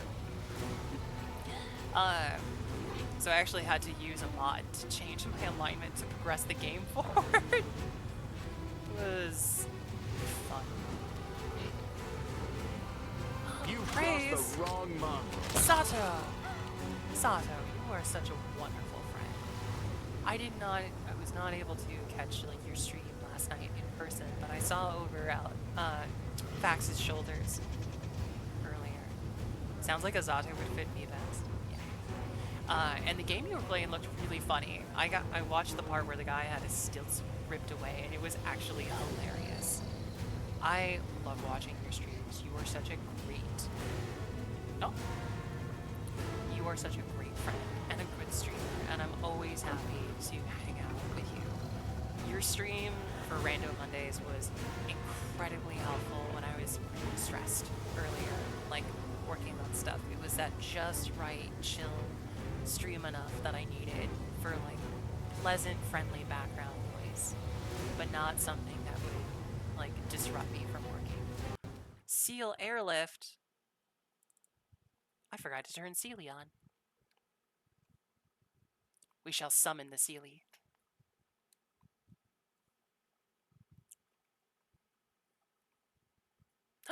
There's Sealy. There's our Sealy.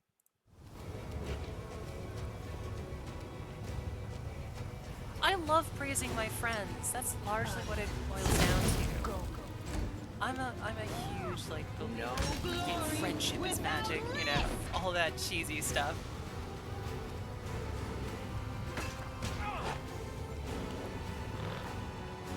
Yeah, you better run.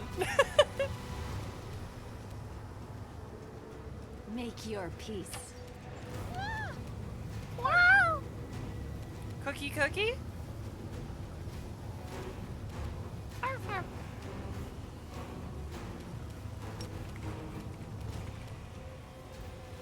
I will see to your demise.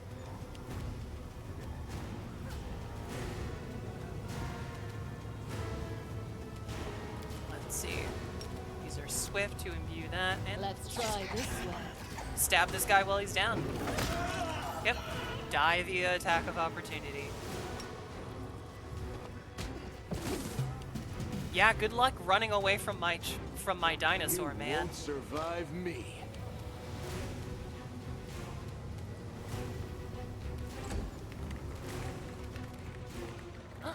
Sealy types. I got a joke. You have a joke? Sealy has a joke.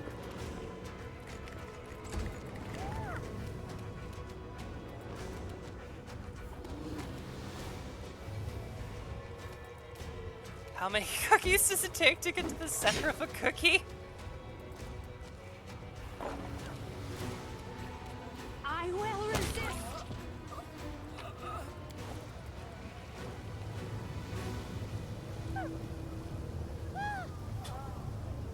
Quick, keep feeding him cookies. Maybe we'll find out the answer. 3 cookie. As it should be. That is a very specific number.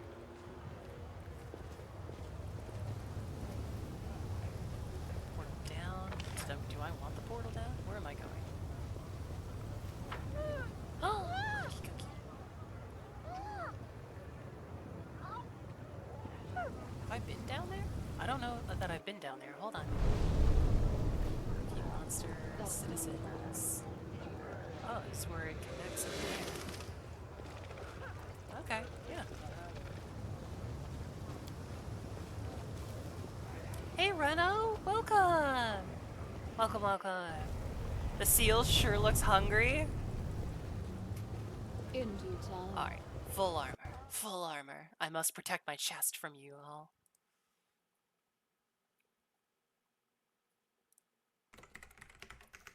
Boop.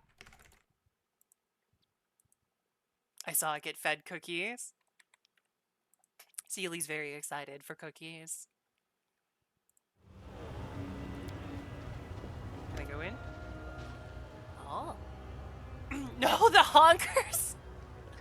They're still there, Tricky. I am protecting my heart and my modesty. You like the armor design? Thank you. I came, just the design was absolutely wonderful. It's something that reminds me both of like a Fate command seal as well as like a lily. So the armor itself was designed by my original artist Yashi. Like the shoulder pauldrons, you know, the arm gauntlets that I have with like the fur sort of thing. So they did a great job of bringing it all to life. But yes, I got to choose what's on the breastplate. First time here. Oh, sorry, female. First time here. A fearsome-looking succubus steps forward, blocking your path. Are you sure you're welcome here?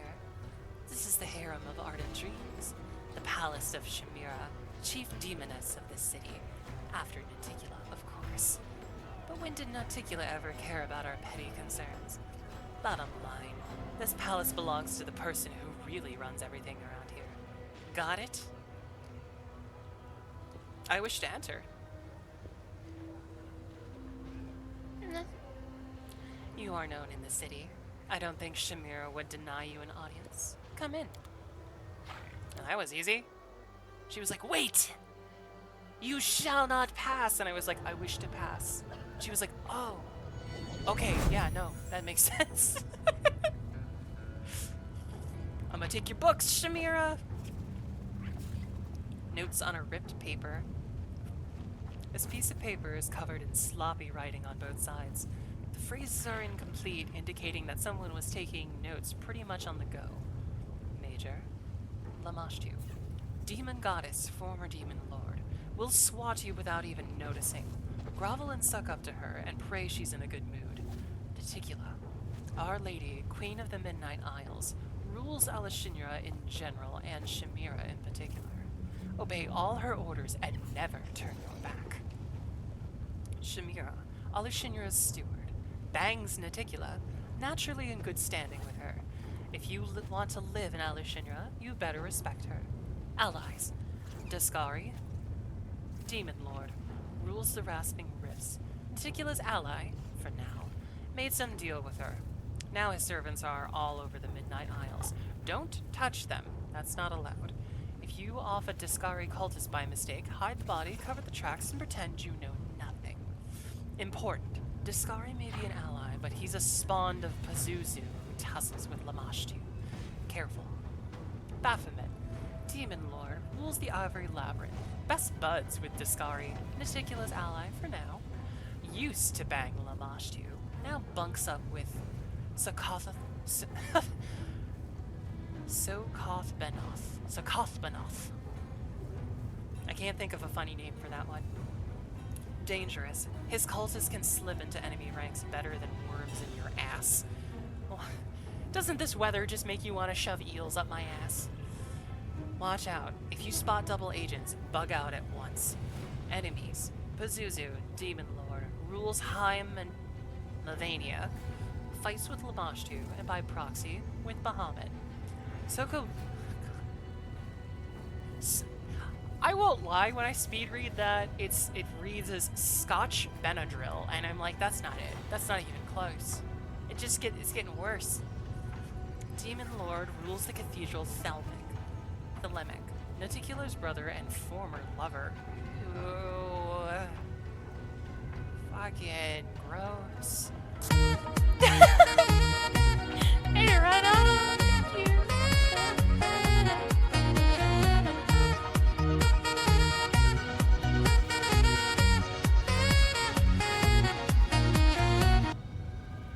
Thank you for the chill tunes to distract me from the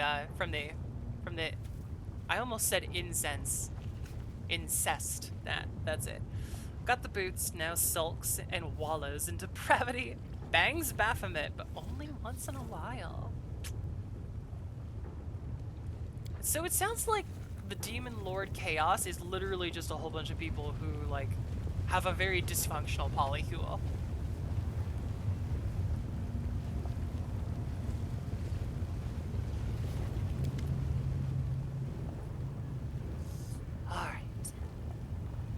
Red-haired, beautiful demon sits majestically on a throne, an aura of bright light blazing around her.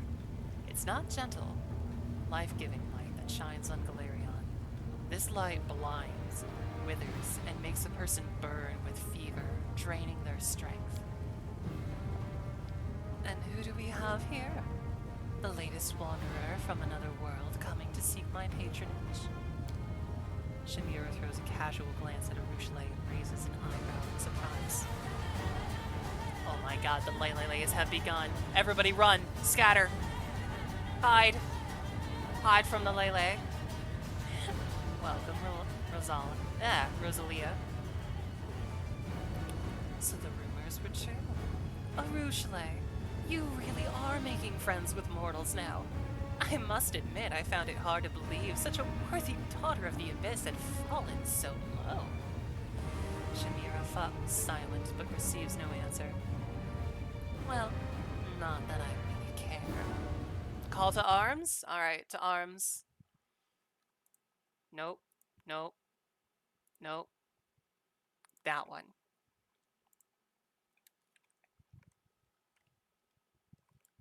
Two ticks out.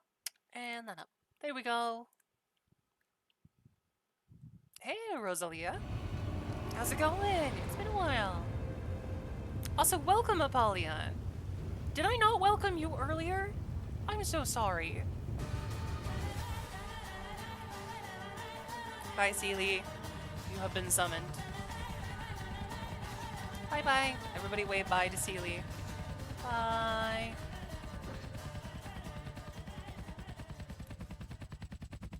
Waving my sword around like it's some sort of air traffic controller.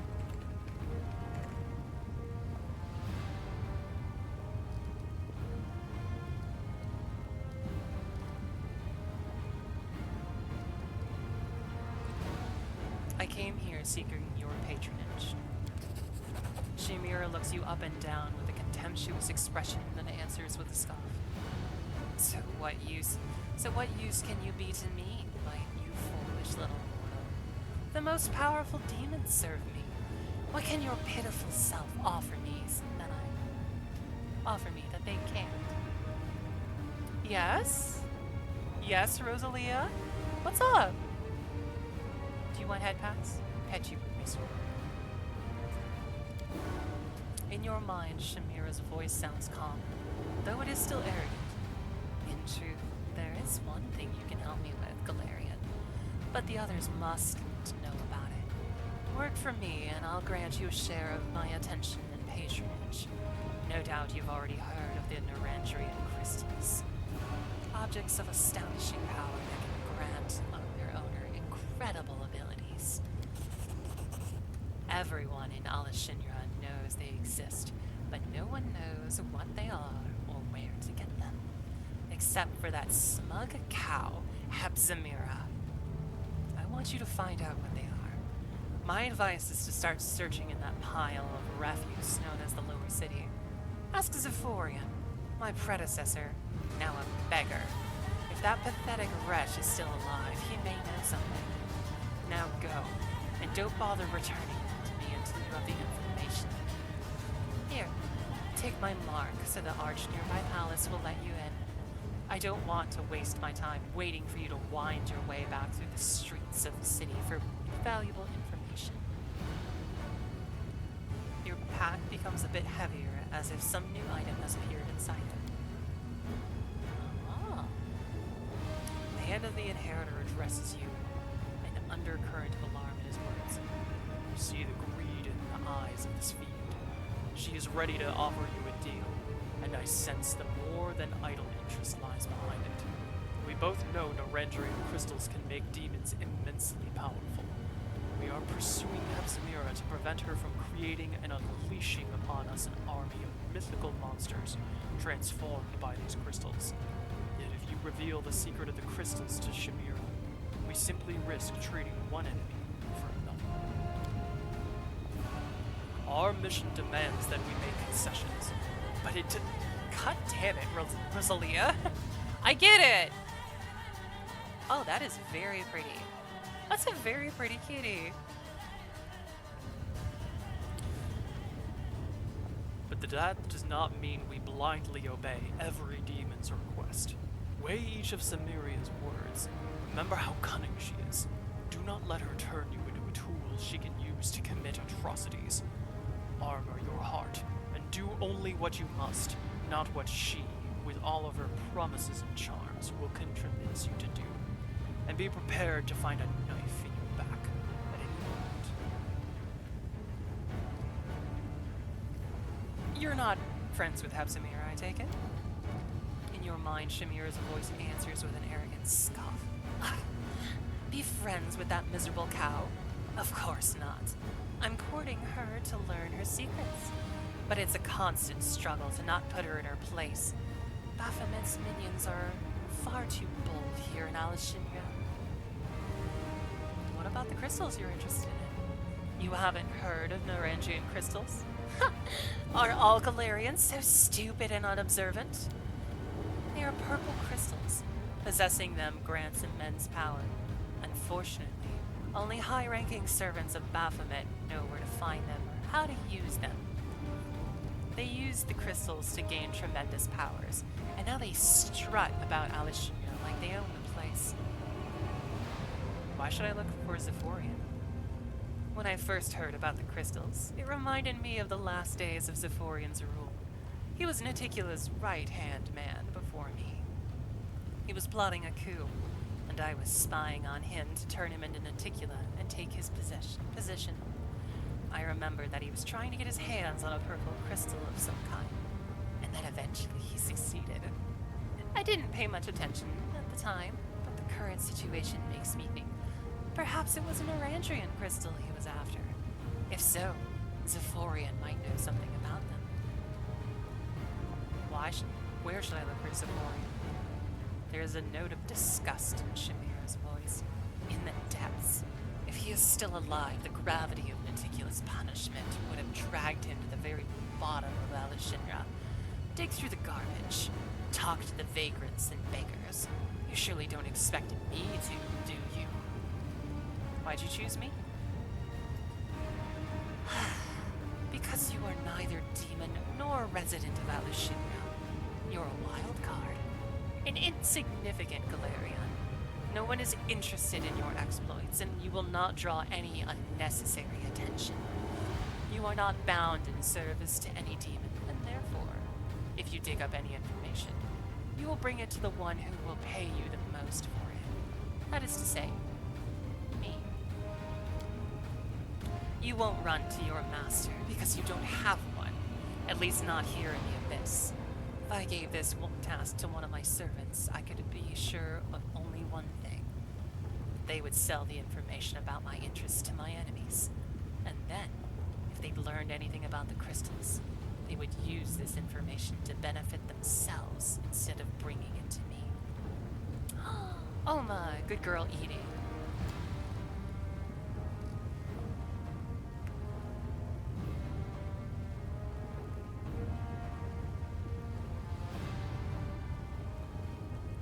Wonderful, because this conversation is beginning to bore me. Does the name Willidus mean anything to you? Yes. Willidus is well known and highly esteemed in Alishinra. He is Naticula's advisor and in charge of matters related to magic in Alishinra. Shamira's voice grows irritated. That's why I would be happy to see the cursed Dimwit doing some real work for a change. Instead, he's cowering in his palace because some Discarites put a price on his head and hired a group of toughs from the lower city. Why should I pick up slack for that pathetic coward? What's up, bud? No? Okay. Alright.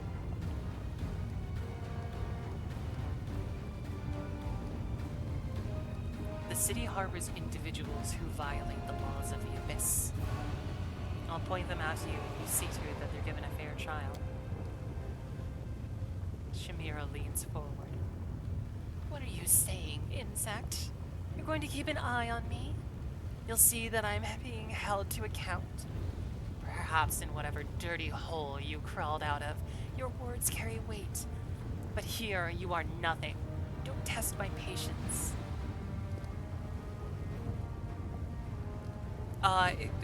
Miss, I meant for you to be the judge, not on trial. I have a few questions.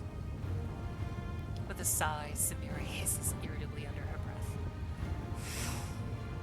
Curse Reticula's hospitality for bringing these strangers from other planes to my city and to my harem. I'd like to know more about Reticula. Pursing her lips into a smug smile, Shamir answers with venom in her voice. What exactly are you expecting to hear from me beyond what the other residents of Alishinra could tell you? Yes, I'm closer to Reticula than anyone else. But do you really think I'll spill her secrets to you? Our Lady in Shadows doesn't like to be discussed behind her back. And the scope of her realm, the entirety of the Midnight Isles, proves that her anger can be extremely dangerous. She is worshipped on many planes, including Galarian, correct? At night, she sometimes comes to insane rapists and murderers and paints in the minds pictures of immorality and horror, masterpieces of lust and despair. She is the first succubus, the most powerful, the most seductive, the murderer of countless demon lords and usurper of the abyssal realms. Over the bodies of her victims, she's climbed to unbelievable heights. Now she stands far above her loathsome brothers, Soka Ben Hoth. Thus, she has proved her victories were gained not just by the means of her powers, but also by her great intelligence and willpower. What kind of harem is this? Shamira snaps irritably. What do you think? Because I am Shamira, the ardent dream, the chosen lover of the great Reticula. Every time she grows weary of plots and conspiracies and craves wild passion and warm caresses, she comes here to her harem. Doesn't the word harem mean a group of individuals always ready to copulate with the master or mistress of the harem? The name should accurately describe the function of the establishment. For instance, residents of a former angel intended for copulation between the above-mentioned angel girl and Lady Reticula, which also performs the function of a city hall. City Hall of Harlotry. So modern, so naughty. My simple suggestion, the Screwery. Actually, that name suits all of Alushinra. If I opened a brewery in Alushinra, I would call it the Screwery.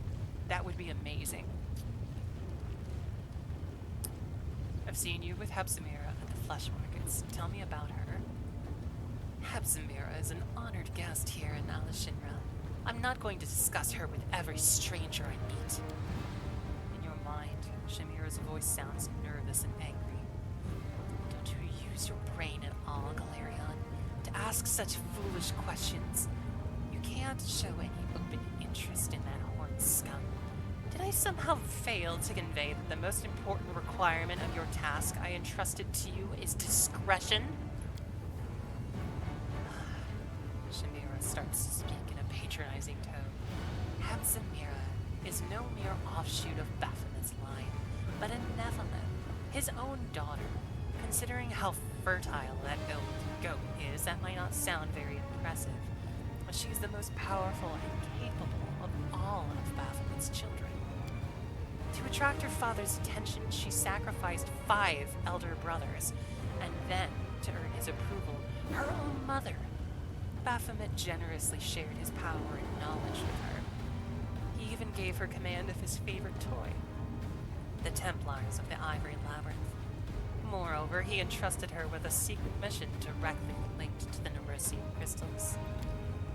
After that, the cloven-hoofed twit became insufferably arrogant. I could barely refrain from ripping her head off. Be extremely careful during your investigation.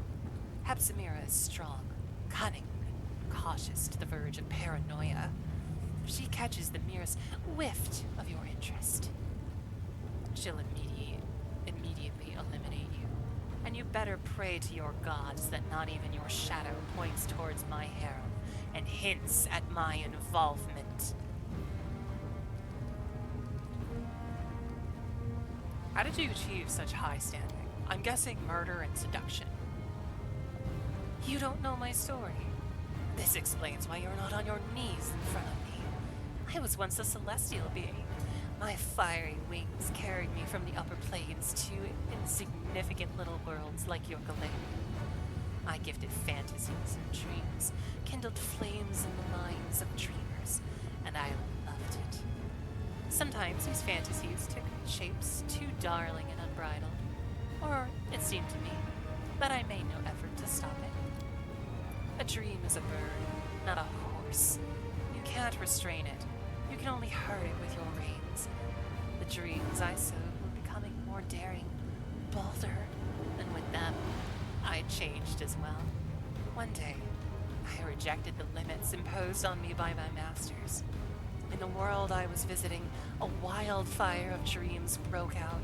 A dream so daring and bold it could come to fruition only through great atrocities and monstrous immortal deeds. I could have stopped it, but I didn't. I was mesmerized by this great vision. I didn't return to my world, as I wouldn't be accepted. Instead, I descended into the abyss looking for someone who would truly appreciate me and the dreams that I bestowed. Reticula noticed, my flame blazing over the dark waters of the ocean. She came for me and shrouded me in the shadows. That night was very memorable. Since then, I have served her and have been her closest friend and her right hand, as well as her personal factoid. Do you really hate Asimars and kill them brutally? Shamir smiles, looking very like a large and hungry cat that has spotted its next victim. Oh yes, it is an incomparable pleasure to gradually deprive them of everything they once owned. First their home, and their noble appearance, their innocence, and finally their life. When they scream, renouncing everything they once believed in, their masters, their gods, their heritage, it's music to my ears. Shamira's eyes narrow, her expression unkind. Do not think for a moment that I am unaware who stole that batch of Asimar women from me. The ones who'd been shipped to dunk in the flesh markets. I'll remember that, Galarian. I have no more questions.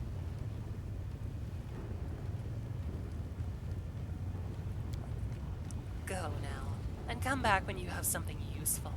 Time is precious, and I can't waste it on every mortal who fancies a chat. Not fair. Oh.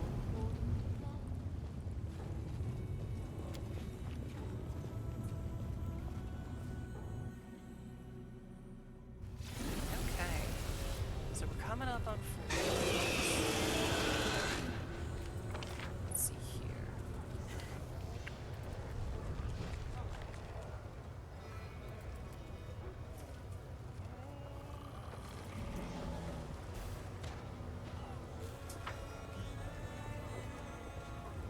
I'll go.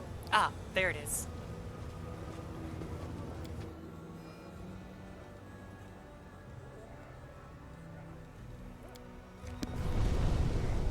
As it should. This at least gives me on the correct side. Ah! Jeez. Okay, that one did scare me. Rosalia. Jeez.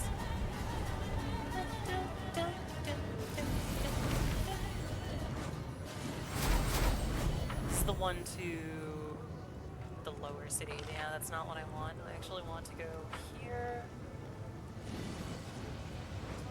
Into the upper city. Because we're gonna go do Wolf's quest. More OC, DB, and DMs. Ooh, that is a many-tailed fox. Nine-tailed fox to be precise.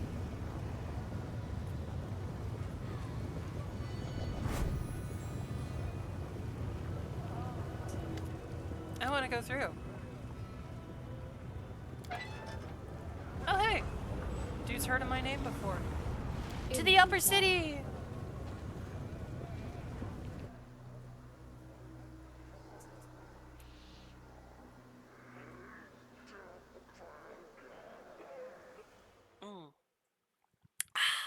Well, we are officially out of coffee. With just like 7 minutes or so left in the stream. It's a good pace. Okay.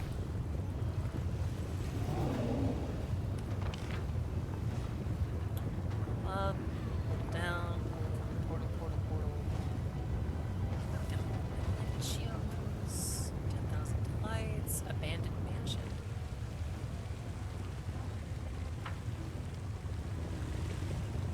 Ah, fuck. Alright. Where's the portal down? You will cuddle me to death? Ah, what a way to go. Today is a good day to die via cuddles.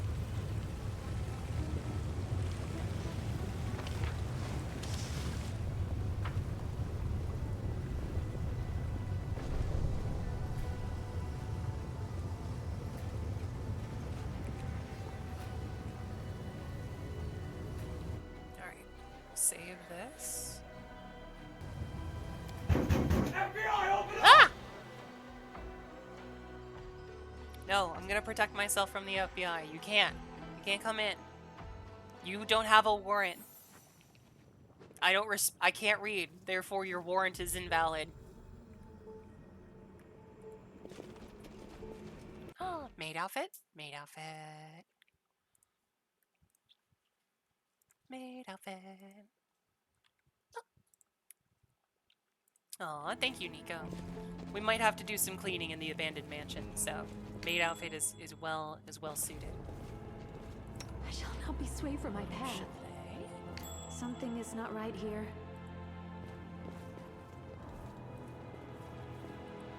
sense something.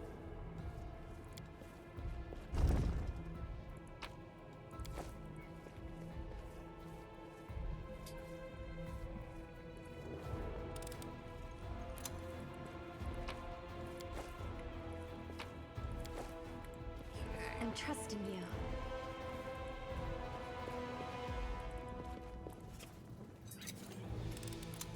There we go. Successfully disarms trap. Yeets a cucumber? No. Cat's mortal's enemies. Can't hide from me. You can't do that. You can't. I'll hiss at it.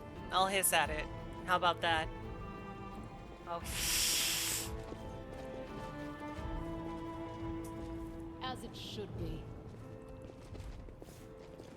Aw, thank you for that, Fats Velvet. Very much appreciated. Very appreciated. You're back? That's Welcome it. back. We're just exploring this old house before we wrap up. How big is this house? Not too big. We're gonna save again right here. In due time. I want to check on something. Okay. All according to plan. Huh. Okay. This hall here. It's got some blood. Velvet is a cutie. I will prove my worth. The stone slab is inscribed with a small Sarkorian runes. The plaque reads, "Cursed be the demons who destroyed his. Cursed be Arilu Vorlash who opened the way for them, and a curse upon you, demon reading my last words."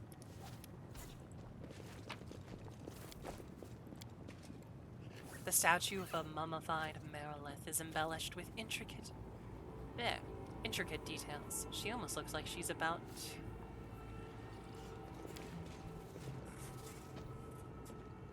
A fine statue of exquisite workmanship, worthy of decorating a courtyard of the king's castle. Oh, I do not like it when they're described as statues about to move. Darth! Darth, you are a cutie. You're such a good being. I love seeing you flustered in my Discord server, and I love seeing you so friendly and hang out with people. You're you're a wonderful person and a good friend, and I'm so glad that you worked up the courage to DM me. So, thank you, Darth. You're a cutie, no matter how much you deny it, especially when you're flustered and you try and run away from it. You can't outrun your title. A sinister skull, carefully polished and displayed like a work of art. The plaque reads, "He did not escape the ineluctable prison, but his skull did." The plaque reads, "I am the memorial of reapers. Touch me to read the tale." The writing on the plaque changes. "I am the last king of reapers. We are the offspring of the gods. We were granted power over life and death. We maintained balance in the universe. At the zenith of our power, we rose higher than all the others. We gazed down upon creation, and we were untouchable. But the other races united in opposition to our purpose. They attacked from all sides and slaughtered us until none was left. As the day rises and the night falls, we will all move forward to meet our end. I, the memory of the last Reaper King, chained inside this memorial, bear witness to this truth." The plaque reads,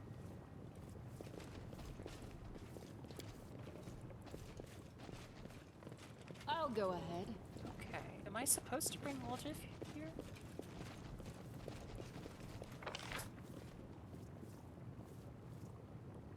Like, I can't find... As it should be. I can't find much more in the place. Like, I'm walking around, one would think that perception would be triggering something right now. Cutie leopard? Not that cute. Just a little cute. Just a little.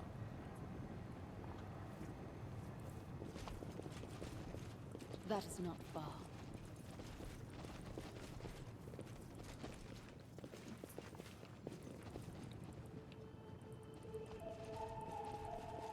In due time.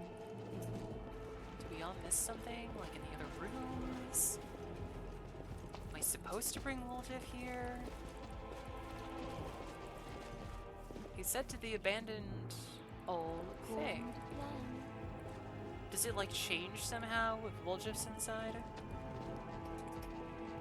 I probably have to bring him, don't I? Damn it! Yep.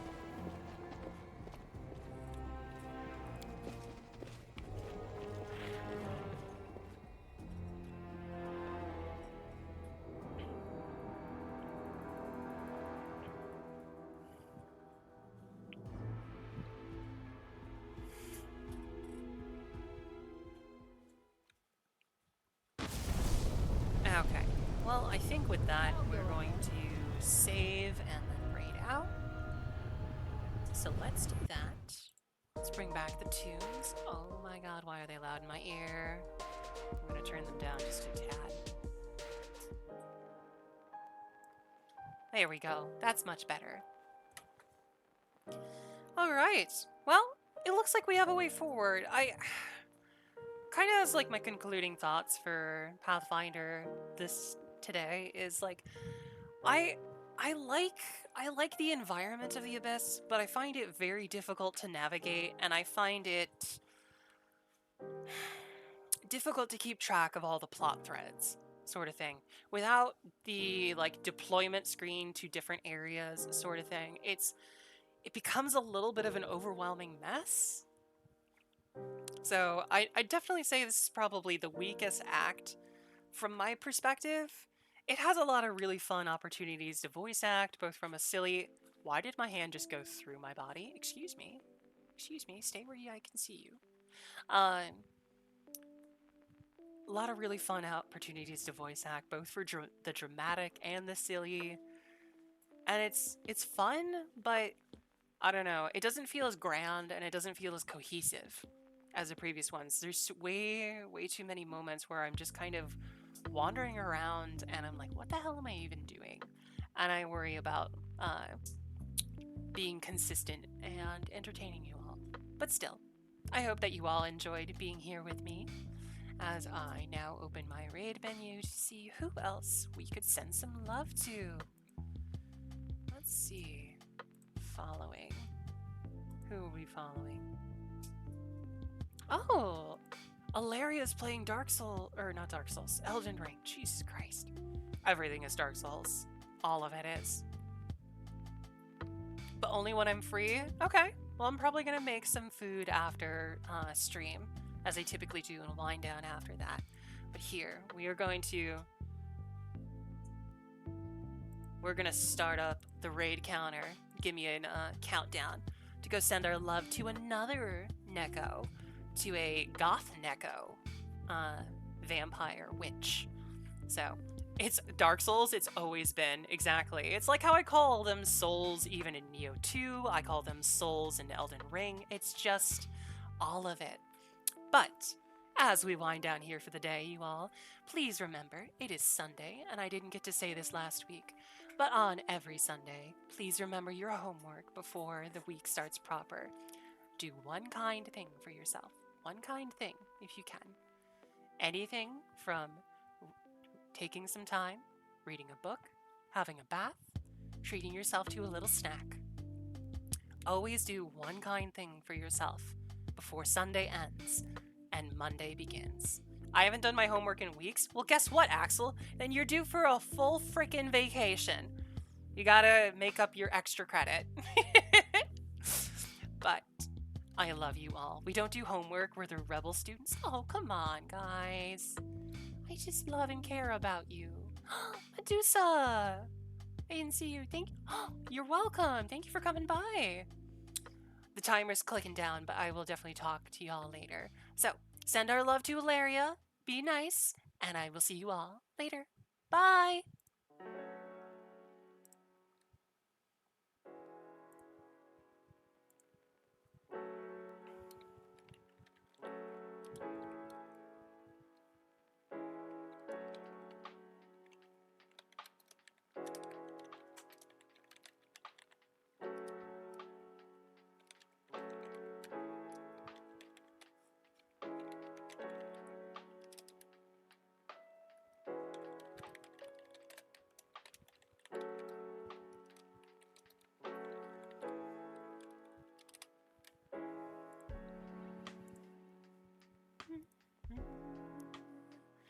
shit, I'm left my mic on.